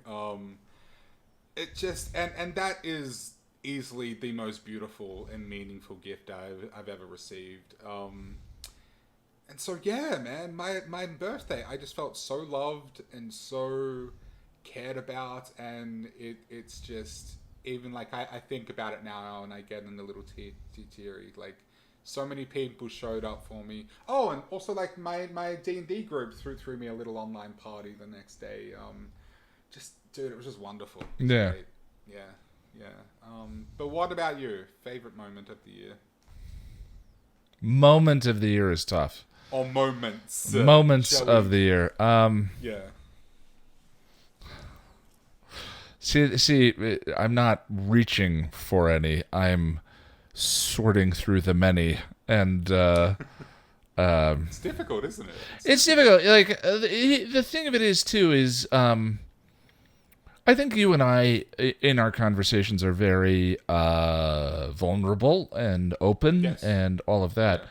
But I think that's why we're so close, is because of that vulnerability. yeah, and I'm happy to share that here. But there's also like, I'm also much more private than it might appear, and deeply you're not a very treasure public my person. yeah. And I'm the opposite in that I will happily spew my thoughts and feelings all over the place for anyone to see. Yeah, I'm surprisingly reserved, and I would be hard to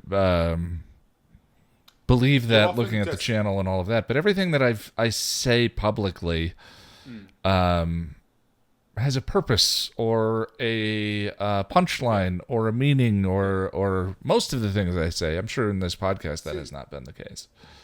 You often describe yourself as an outgoing introvert. Yeah. I think that's a perfect way to describe you. That's you in a nutshell. So, this year started off pretty. This podcast was designed. It took me a while. It took me a couple of years of thinking about why I would do a podcast before I decided to try it. And the two, I needed to know what it was for and why it was of value. To me, talking about Buffy and the Buffyverse and all of that felt redundant to what I was doing on the channel. And what I was doing on the channel was much better than anything that I was going to be able to do starting a podcast. Not that there aren't podcasts that do it better, but my particular set of skills are very strong in regards to writing and recording and creating video content, edited video content. Yeah. So the idea of doing that again in podcast form didn't make any sense to me. There are tons of there's the Buffering podcast. There's Still Pretty. There's a it's oversaturated. Yeah, there's a big community of great podcasters out there doing Buffy podcasts, and I didn't want to wade into that myself. So the reason why this started to occur to me as an idea was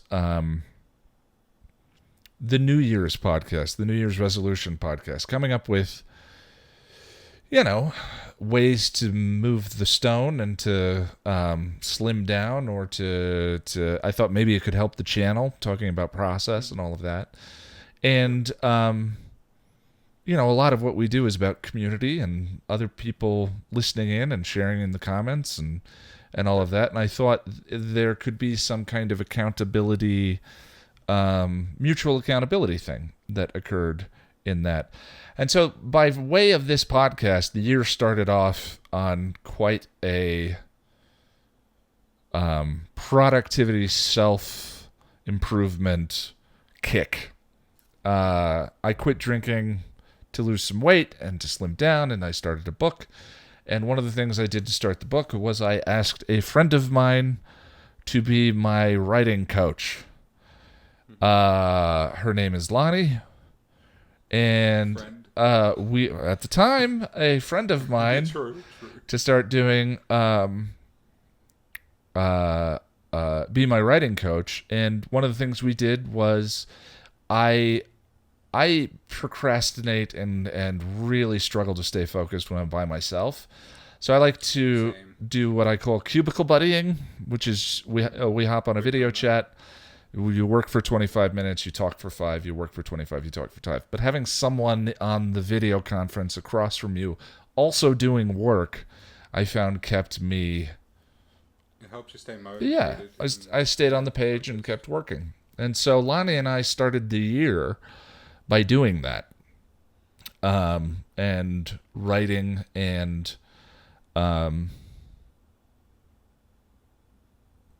talking every day, and it turned into hours of talking every day about what you do when you're intensely close and have unbelievable chemistry and a ridiculous friendship with a person, as you and I do.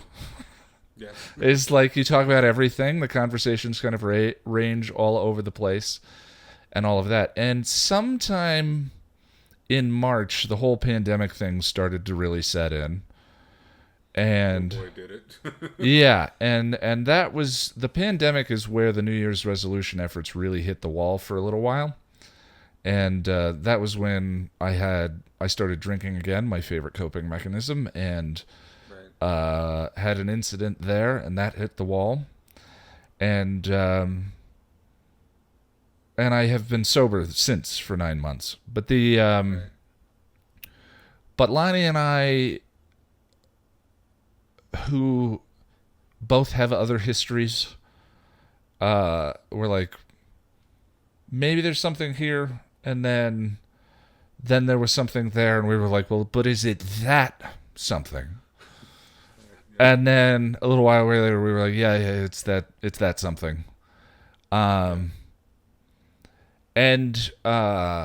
we drove across the country and met up, and there's a picture of us both on together on social media. That picture made my heart explode. Yeah. Ah, they're public. They're finally public. Well, I mean, I don't have to worry about keeping it quiet anymore. Yeah, and we're both two public figures, and so I mean, in as much as like I'm as mildly internet famous as it gets, like minorly whatever. I mean, you're very famous in the Buffy thing. But yeah, but there's a community, and so we talked a fair amount about when to sort of have that conversation, or when to it's like I talked about her a lot on this podcast, but just said my friend and this person I was hanging out with, and even after that, it's like it's been an adjustment for me to just say. But that weekend, and that was like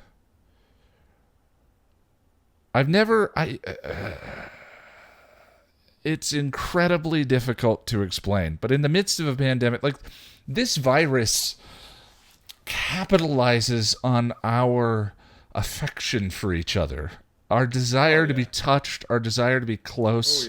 It punishes us for that. So this entire year has been like everyone having to act against one of the most human desires that we're capable of, that we feel every day, which is the desire for a hand on the shoulder, or the desire. So it's just been such a bizarre, crazy, insane year, and to fall in love with someone on the other side of the country via the internet has been completely unexpected. Like you were talking about, like, I'm not spiritual, but man, every once in a while do things occur that you're like, in order for that to happen, this had to happen, and then this had to happen, and that had to happen, and this thing over here had to happen. And I had to be just the right age in my life and all of that for this to come along. And the thing of it is, like, the other thing too about self-improvement and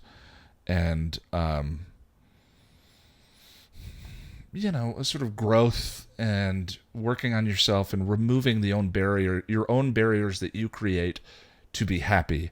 And they're almost always your own barriers that you've created that block you from being happy.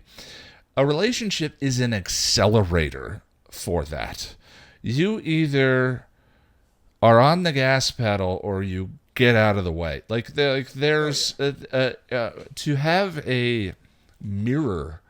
That's what a relationship is, and I'm talking about it a lot in the episode guide for Angel. A relationship is a mirror close to you, a mirror in front of your face of what you're putting out into the world and what you're projecting and how you treat other people and who you choose to be. And like that either accelerates your pursuit of being healthy and free, or it goes the other direction, at least in my case. I don't know. I shouldn't speak so broadly about other people. And so like through our communication and interacting with her and all of that, I just feel like I've been getting healthier and healthier, and like feeling bits and bobs of baggage and mental blocks and all of that have been there for almost more than a decade, oftentimes, like falling away, just because I'm like, beautiful, man. Yeah. You know. That makes me happy to hear that. So, answer the question. Best thing that happened this year is dating her. Falling in love, Yeah.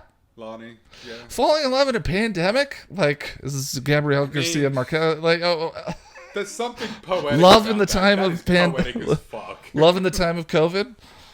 I don't know. That's good, man. Yeah. I mean, and could not have expected anything like that to come close to happening. I don't know. I think the best relationships come out of nowhere. Like, and Sure. I don't just mean romantic relationships. Like, our relationship came out of nowhere. Well- I just sent you some gushy fanboy drivel, and here we are now, like 5 years later. Yeah, best friends doing it's a funny. podcast. Our relationship is one of the reasons why I cannot hate years of being an alcoholic, because I'm not sure that I would have had the courage to That's reach right. out to you if I hadn't been drunk at the time. In the beginning, that's the only time I would hear from you is when you were sore. That- But that's only because you were so nervous. Yeah, well, and it was late, and it was like you're in Australia and all of that. And like, I get it though, because I was just some fanboy who watched your videos. Like, I get the nervousness. Sure. Well, yeah, and I get some strange stuff sometimes, as you know. Yes. Yes. Yeah, but I mean, like, Me, I was just things are better. My life is better, and I would like to think that if that happened now, I would respond and strike up a conversation. I think I would. I think that I've grown past the need for that, but I can't hate on myself for that at the time. I even just noticed you respond a lot more to people on Twitter, and Yeah, I try and more interact. open to that. And that's the thing, like, to anybody who's just like, oh, well, he didn't respond to me, you just got to remember that Ian gets a lot of messages and tweets and whatnot, and he is very, very introverted. Very introverted. Yeah. So it's not personal at all. Yeah. Well, yeah. So yeah, I hope I don't think I shared anything too personal in that whole deal, but I think that's the first time that I've spoken about my relationship with her. Just kind of so. Yeah. There it is, as like Yeah. one of the healthiest and best things that's happened to me ever. You know. Beautiful, man. Yeah.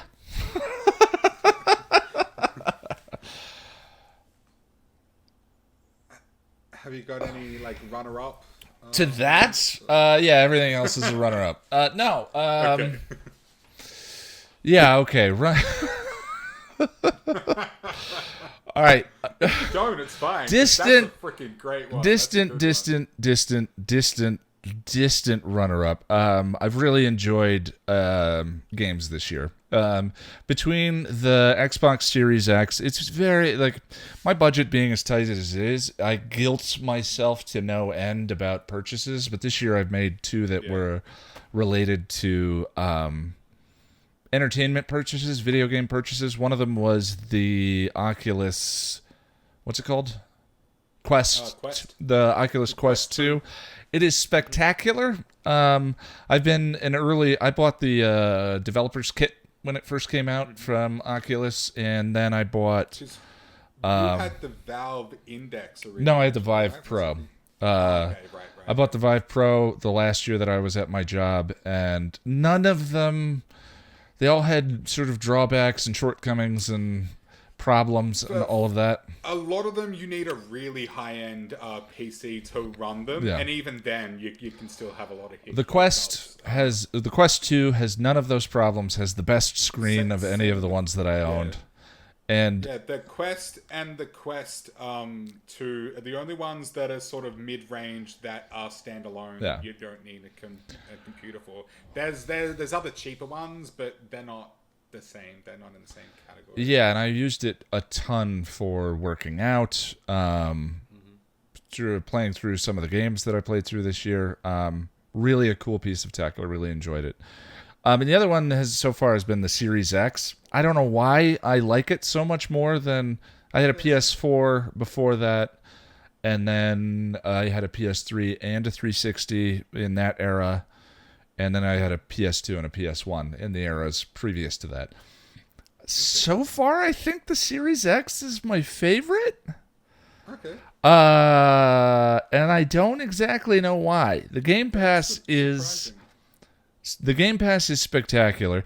Everything it does is about getting out of the way of you playing as many games as you want to play.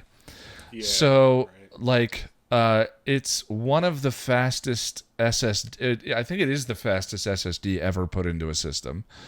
So everything loads super fast. It's like showroom go-to feature that I never thought I would use is called Quick Resume. So I'm currently playing Assassin's Creed Syndicate and Jedi Fallen Order at the same time. One of those is one I paid for. The other one is off of the Game Pass, which is like 200 games, Netflix for video games you have access to all the time. Anyway, Quick Resume. I boot up Assassin's Creed Syndicate. I play a couple of missions. I menu out. I boot up Jedi Fallen Order. I play a couple of missions. I menu out. I go back to Assassin's Creed Syndicate, and it starts playing the game immediately where I left off. Oh, so that must be like RAM related. It must have a lot of RAM. I believe it saves. It's like SSDs are fast enough now that it saves the game state to the SSD. Oh wow! Okay. And clears the RAM so that all of that can be dedicated to either the OS or the other game that you're playing. And then when you come back, it loads the game state off of the SSD, so that instead of sitting through the menu screens and waiting for things to boot up, and you're just right back into the game. That's really cool. Really cool. Yeah. So that's what I had a 3 terabyte. I mean, I do video editing, so I know this sounds weird, but I had 3 terabyte hard drive just sitting around that I found in a drawer. That makes a lot. I mean, as a tech nerd, that makes a lot of sense to me. And I just plugged it into the back, and it works. And I can so I have 4 terabytes of space for games on this thing with the Xbox Pass. So I have 100 games installed, and for my ADD, it's like, try a different thing, try a different thing, try a different thing. I've got a 2 terabyte internal, an 8 terabyte, and then a 4 terabyte external. Yeah. So hard drive. Yeah. Data is king. And I couldn't believe it when I got that 8 terabyte. I've got like 25 games on it, including and that's including the Master Chief Collection as one game when it's like 5 or 6 or something. I've only taken up like 1.3 terabyte or something. It's you're gonna be good for a long time, and that was my goal. Merry Christmas. Yeah. Thanks, man. Thanks. 'Cause boy, did I need it? Because I was Yeah. So I hate saying this, which is weird, right? I hate saying this publicly. By the way, the other thing that I want to acknowledge is I would say this year the 2 people that had the greatest the two people in my life that had the greatest impact on my day-to-day happiness and well-being was Lonnie and you. I love you. I'm incredibly grateful for our friendship. You mean the world to me. And what I'm about to say, I owe in no small part to our friendship, and that is that this year I feel ashamed saying it in the midst of a pandemic, and I know people have struggled, and I know all of that. It's pretty good. Dude, I feel the same. Really. Yeah. It's strange. It's been one of the toughest years of my life, but also one of the best. Yeah. And look, I reiterate that too. I've said it before, and I will say it until the day I die.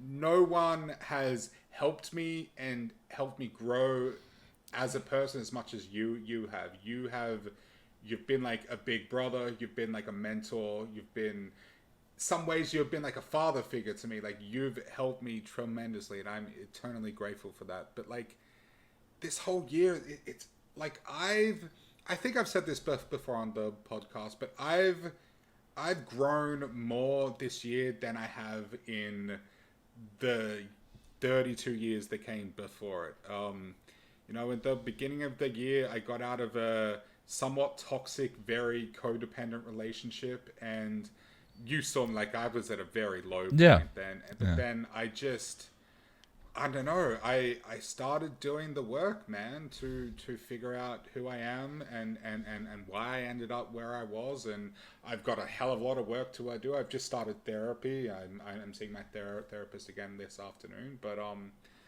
I don't know. Like, as tough as things have been, I still feel so much stronger than I've ever felt.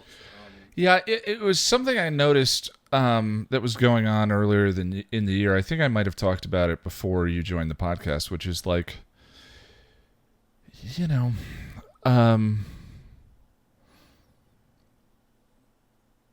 think this year I noticed, at least I'll speak in a more limited sense, that I noticed this among my friends, is like we all were so hungry for some comfort. It was such a tumultuous, messed up year that like the normal things didn't work. The normal things broke my regular sources of comfort. Like, or rather, the year broke my normal approach to things, and ultimately that's an incredibly good thing for me now being sober for 9 months. But I noticed a lot of my friends, like the year taking a psychological toll as the day in, day out were out. And a lot of them had to like work for some happy, had to really work to figure out what makes you happy and to try and go after it. Maybe that's why so much good came out of it, because as you said, like the regular stuff either was inaccessible or it just didn't cut it anymore. So we had to do extra work to find comfort and fulfillment. Yeah. And through that, perhaps we've been able to find amazing, beautiful things. Yeah. And I feel, I don't know how to feel about it. Like if you're listening to this and you're not in that same place, I hope that this conversation doesn't make you feel bad, and just keep going. Just keep going. Like, it is possible, I guess, I hope, is the takeaway as a result of this, because it's like I found myself this year having to go, that sounds terrifying. All right, let's do it. Which should be the catchphrase of this podcast, because again, it was like, well, I just like I'm driving cross country to meet Lonnie. It was like, let's do it. All right, here we go. And she was the one who really helped me find the kind of the courage to do that, where it was like I can't remember the way she phrased it, but she was like, let's both take a chance at being happy, and if this weird crazy thing doesn't work out, okay, at least you tried. Yeah, that's okay, but it's better to have gone after it. And I'm so prone to inertia. I'm so prone to ritual and habit and routine and all of that. But this year, it's like that has not cut it, No. And a lot of my deepest regrets are just rooted in what if, like, not taking a chance on something, not trying something. Yeah. Yeah. But in terms of, like, hope, and if you're struggling with something, like, one of the things that always keeps me going, or one of the things I try to remember is that you never know what's around the corner. No. You could be on the precipice of something great, and that is reason enough to keep going. Just keep moving. The antidote to, I've said before, the antidote to anxiety is action. Absolutely. And sometimes you gotta throw a bunch of stuff against the wall to see what sticks. Yeah. Sometimes you have to put on some eyeliner and eyeshadow and randomly start filming a podcast just to see what happens. Yeah. Just to try it. Yeah. See what comes of it. Shave your head and just Yeah, like Ian said, throw a bunch of shit against the wall, and if it sticks, it's good. If not, at least you took a shot. Well, I think. Whoa! I just screwed up the image. I'm sorry. Let me fix that. I think that's as good a place to move on as any, if you agree. Yes. Yes. Before we get into the fanfic reading, I just wanted to let you know that I am at Ian Nitram on Twitter. And I am at Lack of Surprise 1. That's all one word with the number 1 at the end. I have decided that whenever we get to, I say whenever and if we get to 2,000 subscribers, we'll start doing a Passion of the Nerds podcast Patreon. Yes. But for now, if you'd like to support the channel and keep us flush with optimism, positivity, and courage, And eyeliner, you can do so at patreon.com/passion of the nerd. With $5 and up club, you can join us the second weekend of next month to have a conversation about. We really didn't prep a script this time. Untouched, the next Angel episode. Okay. Yep. And also, Lonnie and I are now doing a monthly video series called Let's Watch Roulette. Yes, which is very cool. Yeah, where we roll at the beginning of the episode, roll a random Amazon Prime or Netflix show or movie, watch it, record a reaction video to it, and then have a conversation about it afterwards. And that is for the $5 and up group on Patreon. You can also support us by grabbing yourself something from passionofthenerd.com/store. T-shirts, hoodies, mugs, phone cases, all of the merchy stuff that you'd expect to find. We do have a design for a podcast of the nerds. Some amazing freaking designs. Spectacular. Holy crap. We don't have them available for purchase yet, but sometime soon. Yeah, why don't let's do keep pinging me to get that done this week. Yeah. We'll try to have it sorted before I fly out to Sydney, because I can't wait for you guys to see. Seriously, we're not exaggerating. The designs are so freaking cool. Yeah. And I look amazing. I love the design. Yes. Very excited. You look like a Norse god. I mean, God, now that I think about it, there's a number of things like going with that motif. We'll stop teasing. Yeah, we'll show it to them. Well, by next time that shirt, that design will be up, and I'll share it on Twitter. All right, let's go to the fanfic reading now.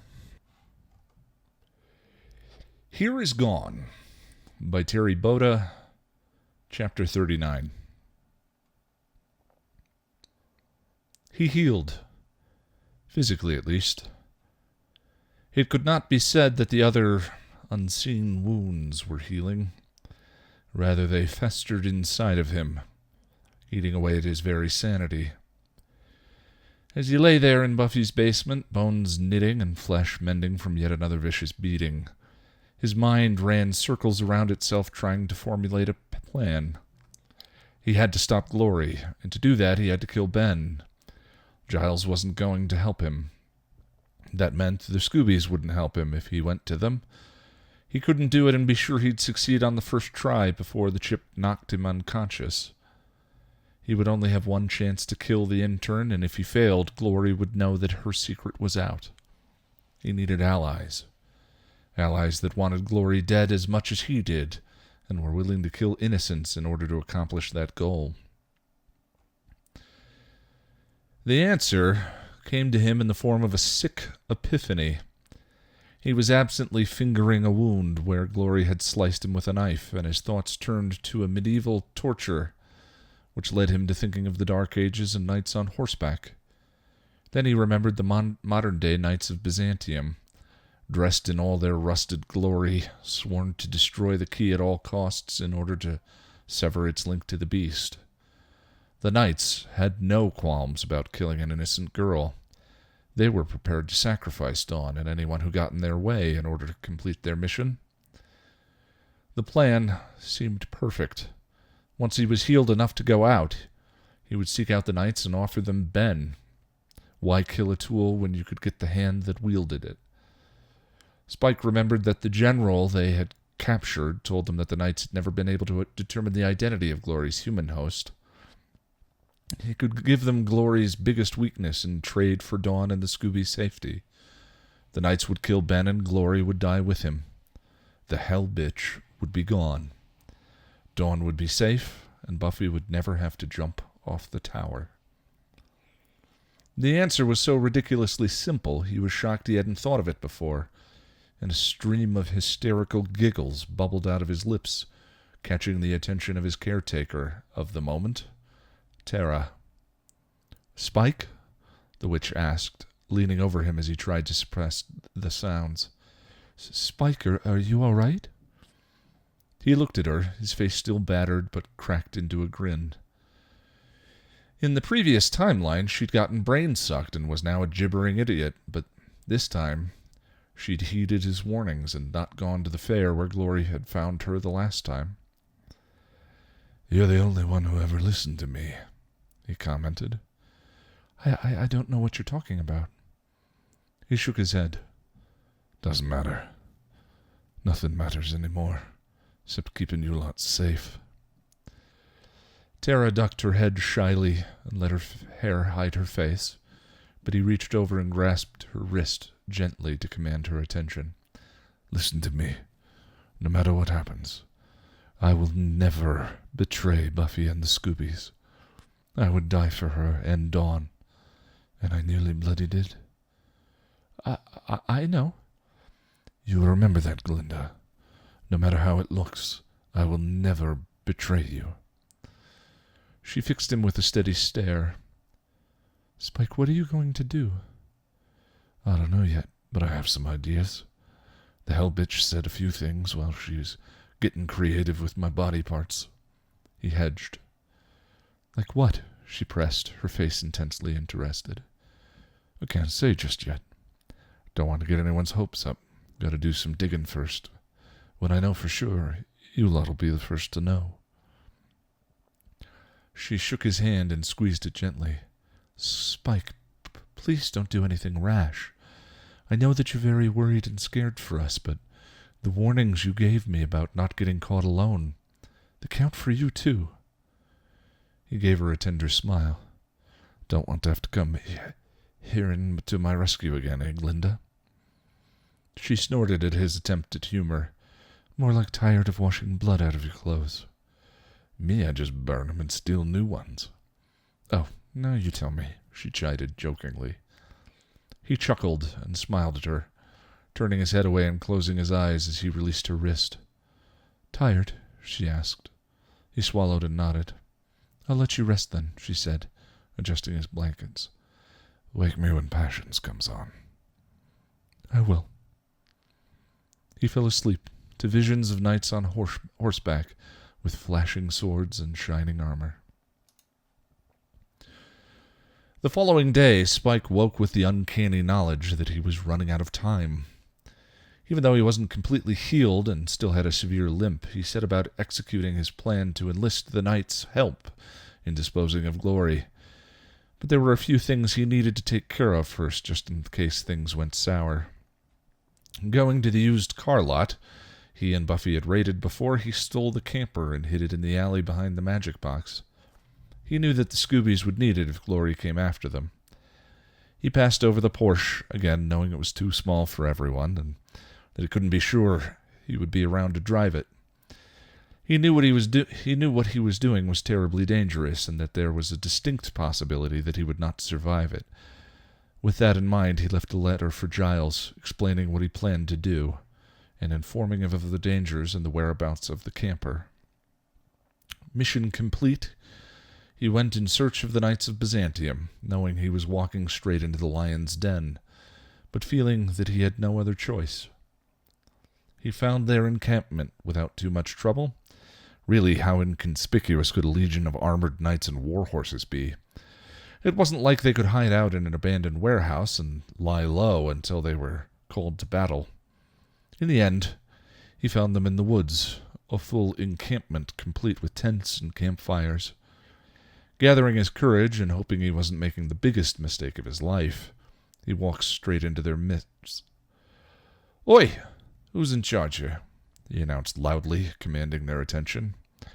He was immediately surrounded by at least a dozen armored knights with swords. He put up his hands and surrendered. "I come in peace. I have information that will prove useful to you in your, holy quest." "What do you know about our quest?" one of the knights demanded, shaking his sword at him. "I know a hell of a lot more than you think I do, and if you want to take down the hell bitch, you put your little pointy things away and let me speak to your leader." With that, he feigned disinterest, lowered his arms, and lit a cigarette. The knights around him fidgeted and murmured, but none tried to attack. Plan might just work. "Demon, hell-spawn beast of Satan," came a loud voice. Then again, maybe not. Spike raised his head to see an elderly man in robes, most likely a priest or cleric, coming through the ranks of knights. He cleared the soldiers and came at him, crucifix waving. He snarled, demon coming forth to the shock of the knights, and shied away from the holy object. "Get thee behind me, evil spawn," the cleric cried. "Oi! Put that thing away, will ya? I told you I'd come in peace." "Demon, why should we believe your lies?" "'Cause I've got information about the beast," he insisted, still shying away from the crucifix. "You speak with forked tongue, devil child. Nothing you have to say would be any use to us." He was getting sick of the man waving the cross at him, pushing him closer to the ranks of sword-wielding knights, and he was losing patience. Besides, the man smelled like moldy books and tongue oil. He rounded and faced the priest, head high and yellow eyes blazing. "Look, I don't want that bitch opening the portals any more than you do. I'm here to help you, wanker," he snarled, lunging forward and thrilling at the sudden fear in the old man's eyes. The priest shoved the crucifix directly in his face, but did not touch him with it. He held his ground and steeled himself not to flinch.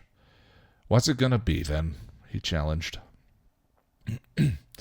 The two stared at each other, a battle of wills, as each refused to give quarter, although Spike was none too happy to have a cross dangling quite so close to his nose. Then a new figure came through the circle of knights. He was more highly decorated than the others and had a tattoo on his forehead that was quite detailed. "We already know the monks made the key human, demon," the newcomer said. Spike broke eye contact with the priest in order to face the new man. The priest thankfully lowered his cross and allowed the man to come close. Spike shook off his demon and looked at the man with his human face. "Well, yeah, they did. We know it's the Slayer's sister. Our brother who was defiled by the beast told us this." A general, added. "So that's how they found out, a crazy knight from the mental ward." "Yeah, but I can do you one better than that. I know who the beast's mortal host is," he replied smugly. The general pulled his sword and pointed the tip at Spike's nose. "And I know decapitation will kill your kind, demon. We don't like sharpened sticks much either. Your point is, if you come to tell us lies, we will kill you." He blinked and looked bored. "Well, yeah, I figured that. I'm a vampire, mate, not an imbecile." The general stared at him for a moment, then said, "Tell us what you know." He went to take a drag from his cigarette and saw it had burned down to the filter. Sighing and casting the priest an irritated glance, he lit another and took a hit. "I want to make a deal first," he said, blowing the smoke in the priest's direction.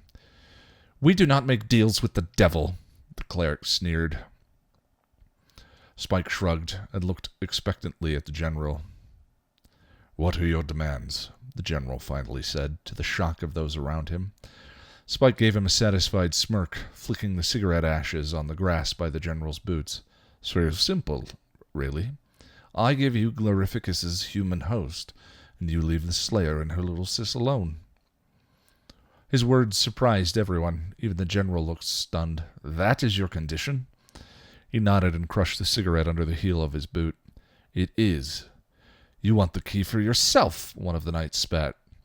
He gave the knight a withering glare. "No, without glory, the key is useless, he said, looking back at the general. The key is the link. The link must be severed. Such is the will of God. Have I got it right?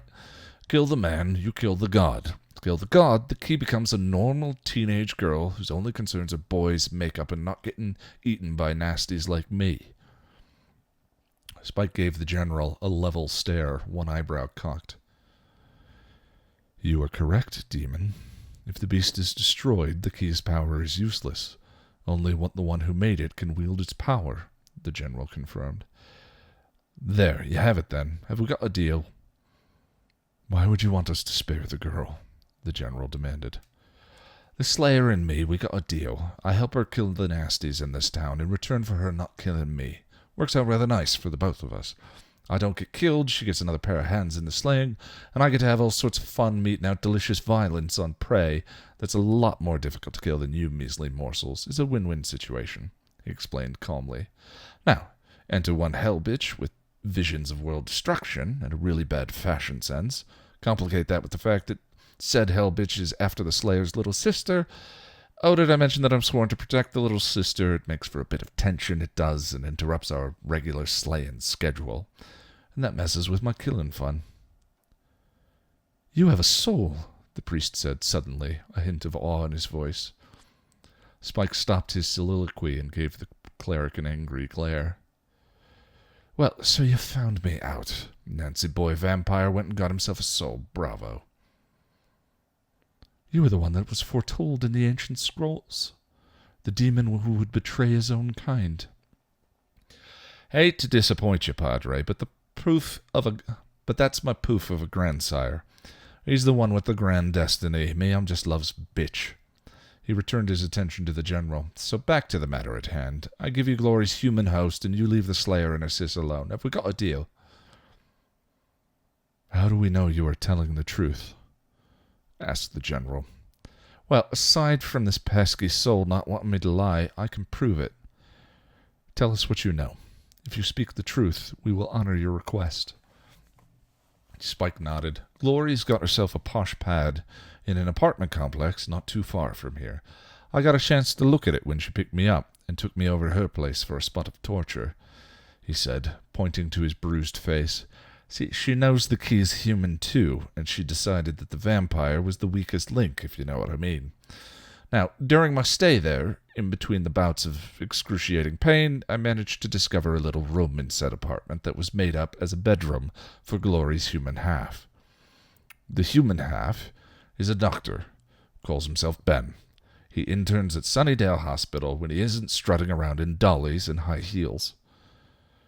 There was a moment of silence before the general spoke again. You will take us to this place. Spike gave him an evil grin. With pleasure.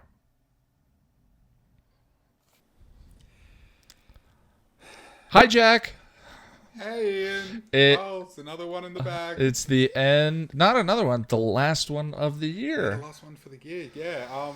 We don't know exactly when we'll be back, but yeah, we'll be back. We'll figure something out. You'll possibly be back with Lani.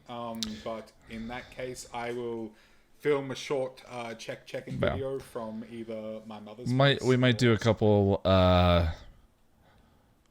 might have a couple. What is it called? Pinch hitters for you until you get back from Sydney. Yes. Yeah. Which is cool. Yeah. Well, I think that's it, everyone.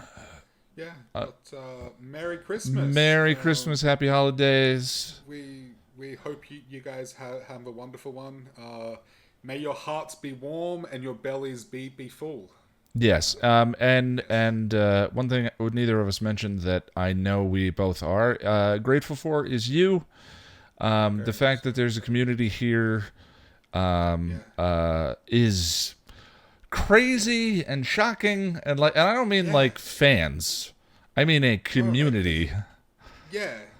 People that, and like we look at the comments each week, and it's always the same people. Yeah. And we love that. We love that we have regulars, and we love communicating with you guys and chatting and whatnot. It's like Ian and I, we spend a lot of time just sitting here chit-chatting with each other, but the fact that we can just record what we normally do anyway, and people are interested and want to watch or listen to that. That blows my fucking mind, and we're very grateful. Yeah. So stay safe. Have a good end of the year. Jack and I will be back sometime in January. We'll see you then. Yep. All right. Much love, friends.